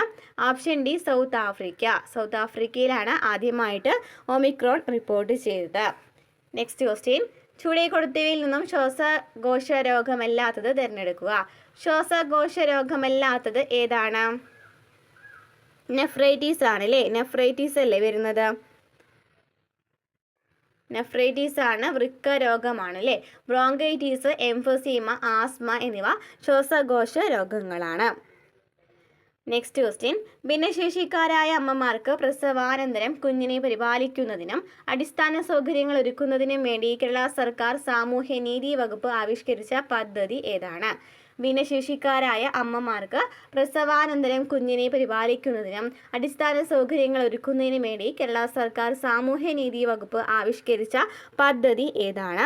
Option A, Mathrujyothi. മനുഷ്യ ശരീരത്തിലെ ഏറ്റവും വലിയ അവയവം ഏത്? മനുഷ്യ ശരീരത്തിലെ ഏറ്റവും വലിയ അവയവം ഏതാണ്? ഓപ്ഷൻ എ, ത്വക്ക്. ചുവടെ കൊടുത്തിരിക്കുന്നതിൽ നിന്നും ശരിയായ ജോഡികൾ തിരഞ്ഞെടുക്കുക.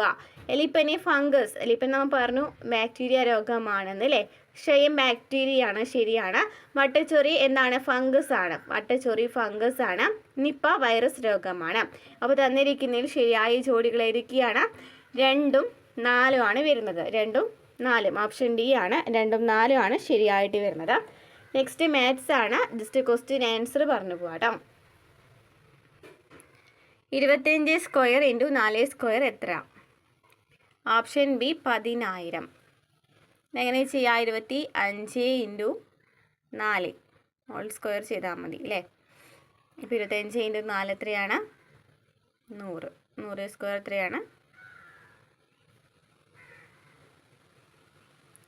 Next question. 48 കിലോമീറ്റർ പെർ മണിക്കൂർ ശരാശരി വേഗത്തിൽ സഞ്ചരിക്കുന്ന ഒരു ബസ് 5 മണിക്കൂർ കൊണ്ട് എത്ര ദൂരം യാത്ര ചെയ്യും? ദൂരം ഇസ് ഈക്വൽ ടു എന്താണ്? വേഗത ബൈ സമയമാണ്. വേഗത ഇസ് ഈക്വൽ ടു എന്താണ്? ദൂരം ഇൻറ്റു സമയമാണ്. അപ്പോൾ ഇക്വേഷനിൽ ഇട്ട് കൊടുക്കുകയാണെങ്കിൽ ഡയറക്റ്റായിട്ട് ആൻസർ കിട്ടും. ഇതാണ് വരുന്നത്. ആൻസർ വരുന്നത് ഓപ്ഷൻ സി ആണ്, 240 കിലോമീറ്റർ. താഴെ കൊടുത്തിട്ടുള്ളവയിൽ നിന്നും 1നും 4നും ഇടയ്ക്ക് വരുന്ന സംഖ്യ ഏതാണ്? ഇത് ക്യാൻസലായിരുന്നു കേട്ടോ. ഇത് ചെയ്ത് നോക്കാം. നെക്സ്റ്റ് 13/7, 16/7, 19/7 എന്നിങ്ങനെ തുടരുന്ന ശ്രേണിയിലെ ആദ്യത്തെ എണ്ണൽ സംഖ്യാപദം ഏതാണ്?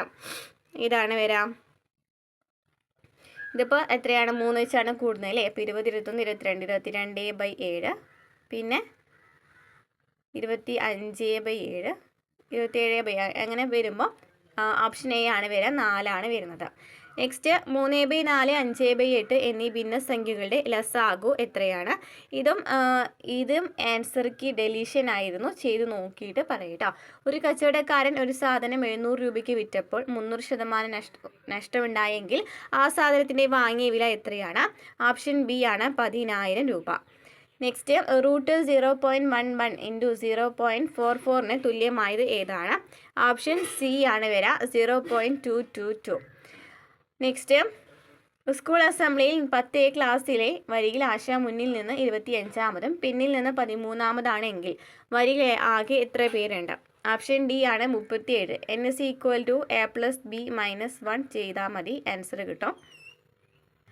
Next question. 1 മുതൽ 100 വരെയുള്ള സംഖ്യകളുടെ ശരാശരി എത്ര? Option D, 50.5. രാജുവിന് അവൻ്റെ അനിയനേക്കാൾ 10 വയസ്സ് കൂടുതലാണ്. 5 വർഷം കഴിയുമ്പോൾ രാജുവിൻ്റെ വയസ്സ് അനിയൻ്റെ വയസ്സിന് 2 മടങ്ങാകുമെങ്കിൽ രാജുവിൻ്റെ വയസ്സ് എത്രയാണ്? Option B, 15. 91 100 ഇൻറ്റു 83 ഇൻറ്റു 39 9 കൊണ്ട് ഹരിച്ചാലുള്ള ശിഷ്ടം എത്രയാണ്? Option A, 6. 92 6:210. അപ്പോൾ 10 എത്രയായിരിക്കും എന്നാണ് ചോദിച്ചിരിക്കുന്നത്. ഓപ്ഷൻ ബി ആണ്, 990. നെക്സ്റ്റ് ക്വസ്റ്റ്യന് ആൻസർ വരുന്നത് ഓപ്ഷൻ എ ആണ്, 13.4. 94ൻ്റെ ആൻസർ ഒറ്റയാനെ കണ്ടെത്തുക. ഓപ്ഷൻ ഡി ആണ്, 164. നെക്സ്റ്റ് -216 13 അടുത്ത സംഖ്യ ഏതാണ്? Option A 22. നെക്സ്റ്റ് 8/125 തുല്യമായത് ഏത്? Option C 0.064. നെക്സ്റ്റ് 97ൻ്റെ ആൻസർ വരുന്നത് ഓപ്ഷൻ എ ആണ്. 98ൻ്റെ ആൻസർ വരുന്നത് ഓപ്ഷൻ ഡി 15 സെക്കൻഡ്. 99ൻ്റെ ആൻസർ എ ആണ്. 100ൻ്റെ ആൻസർ വരുന്നത് ഓപ്ഷൻ ഡി ആണ്.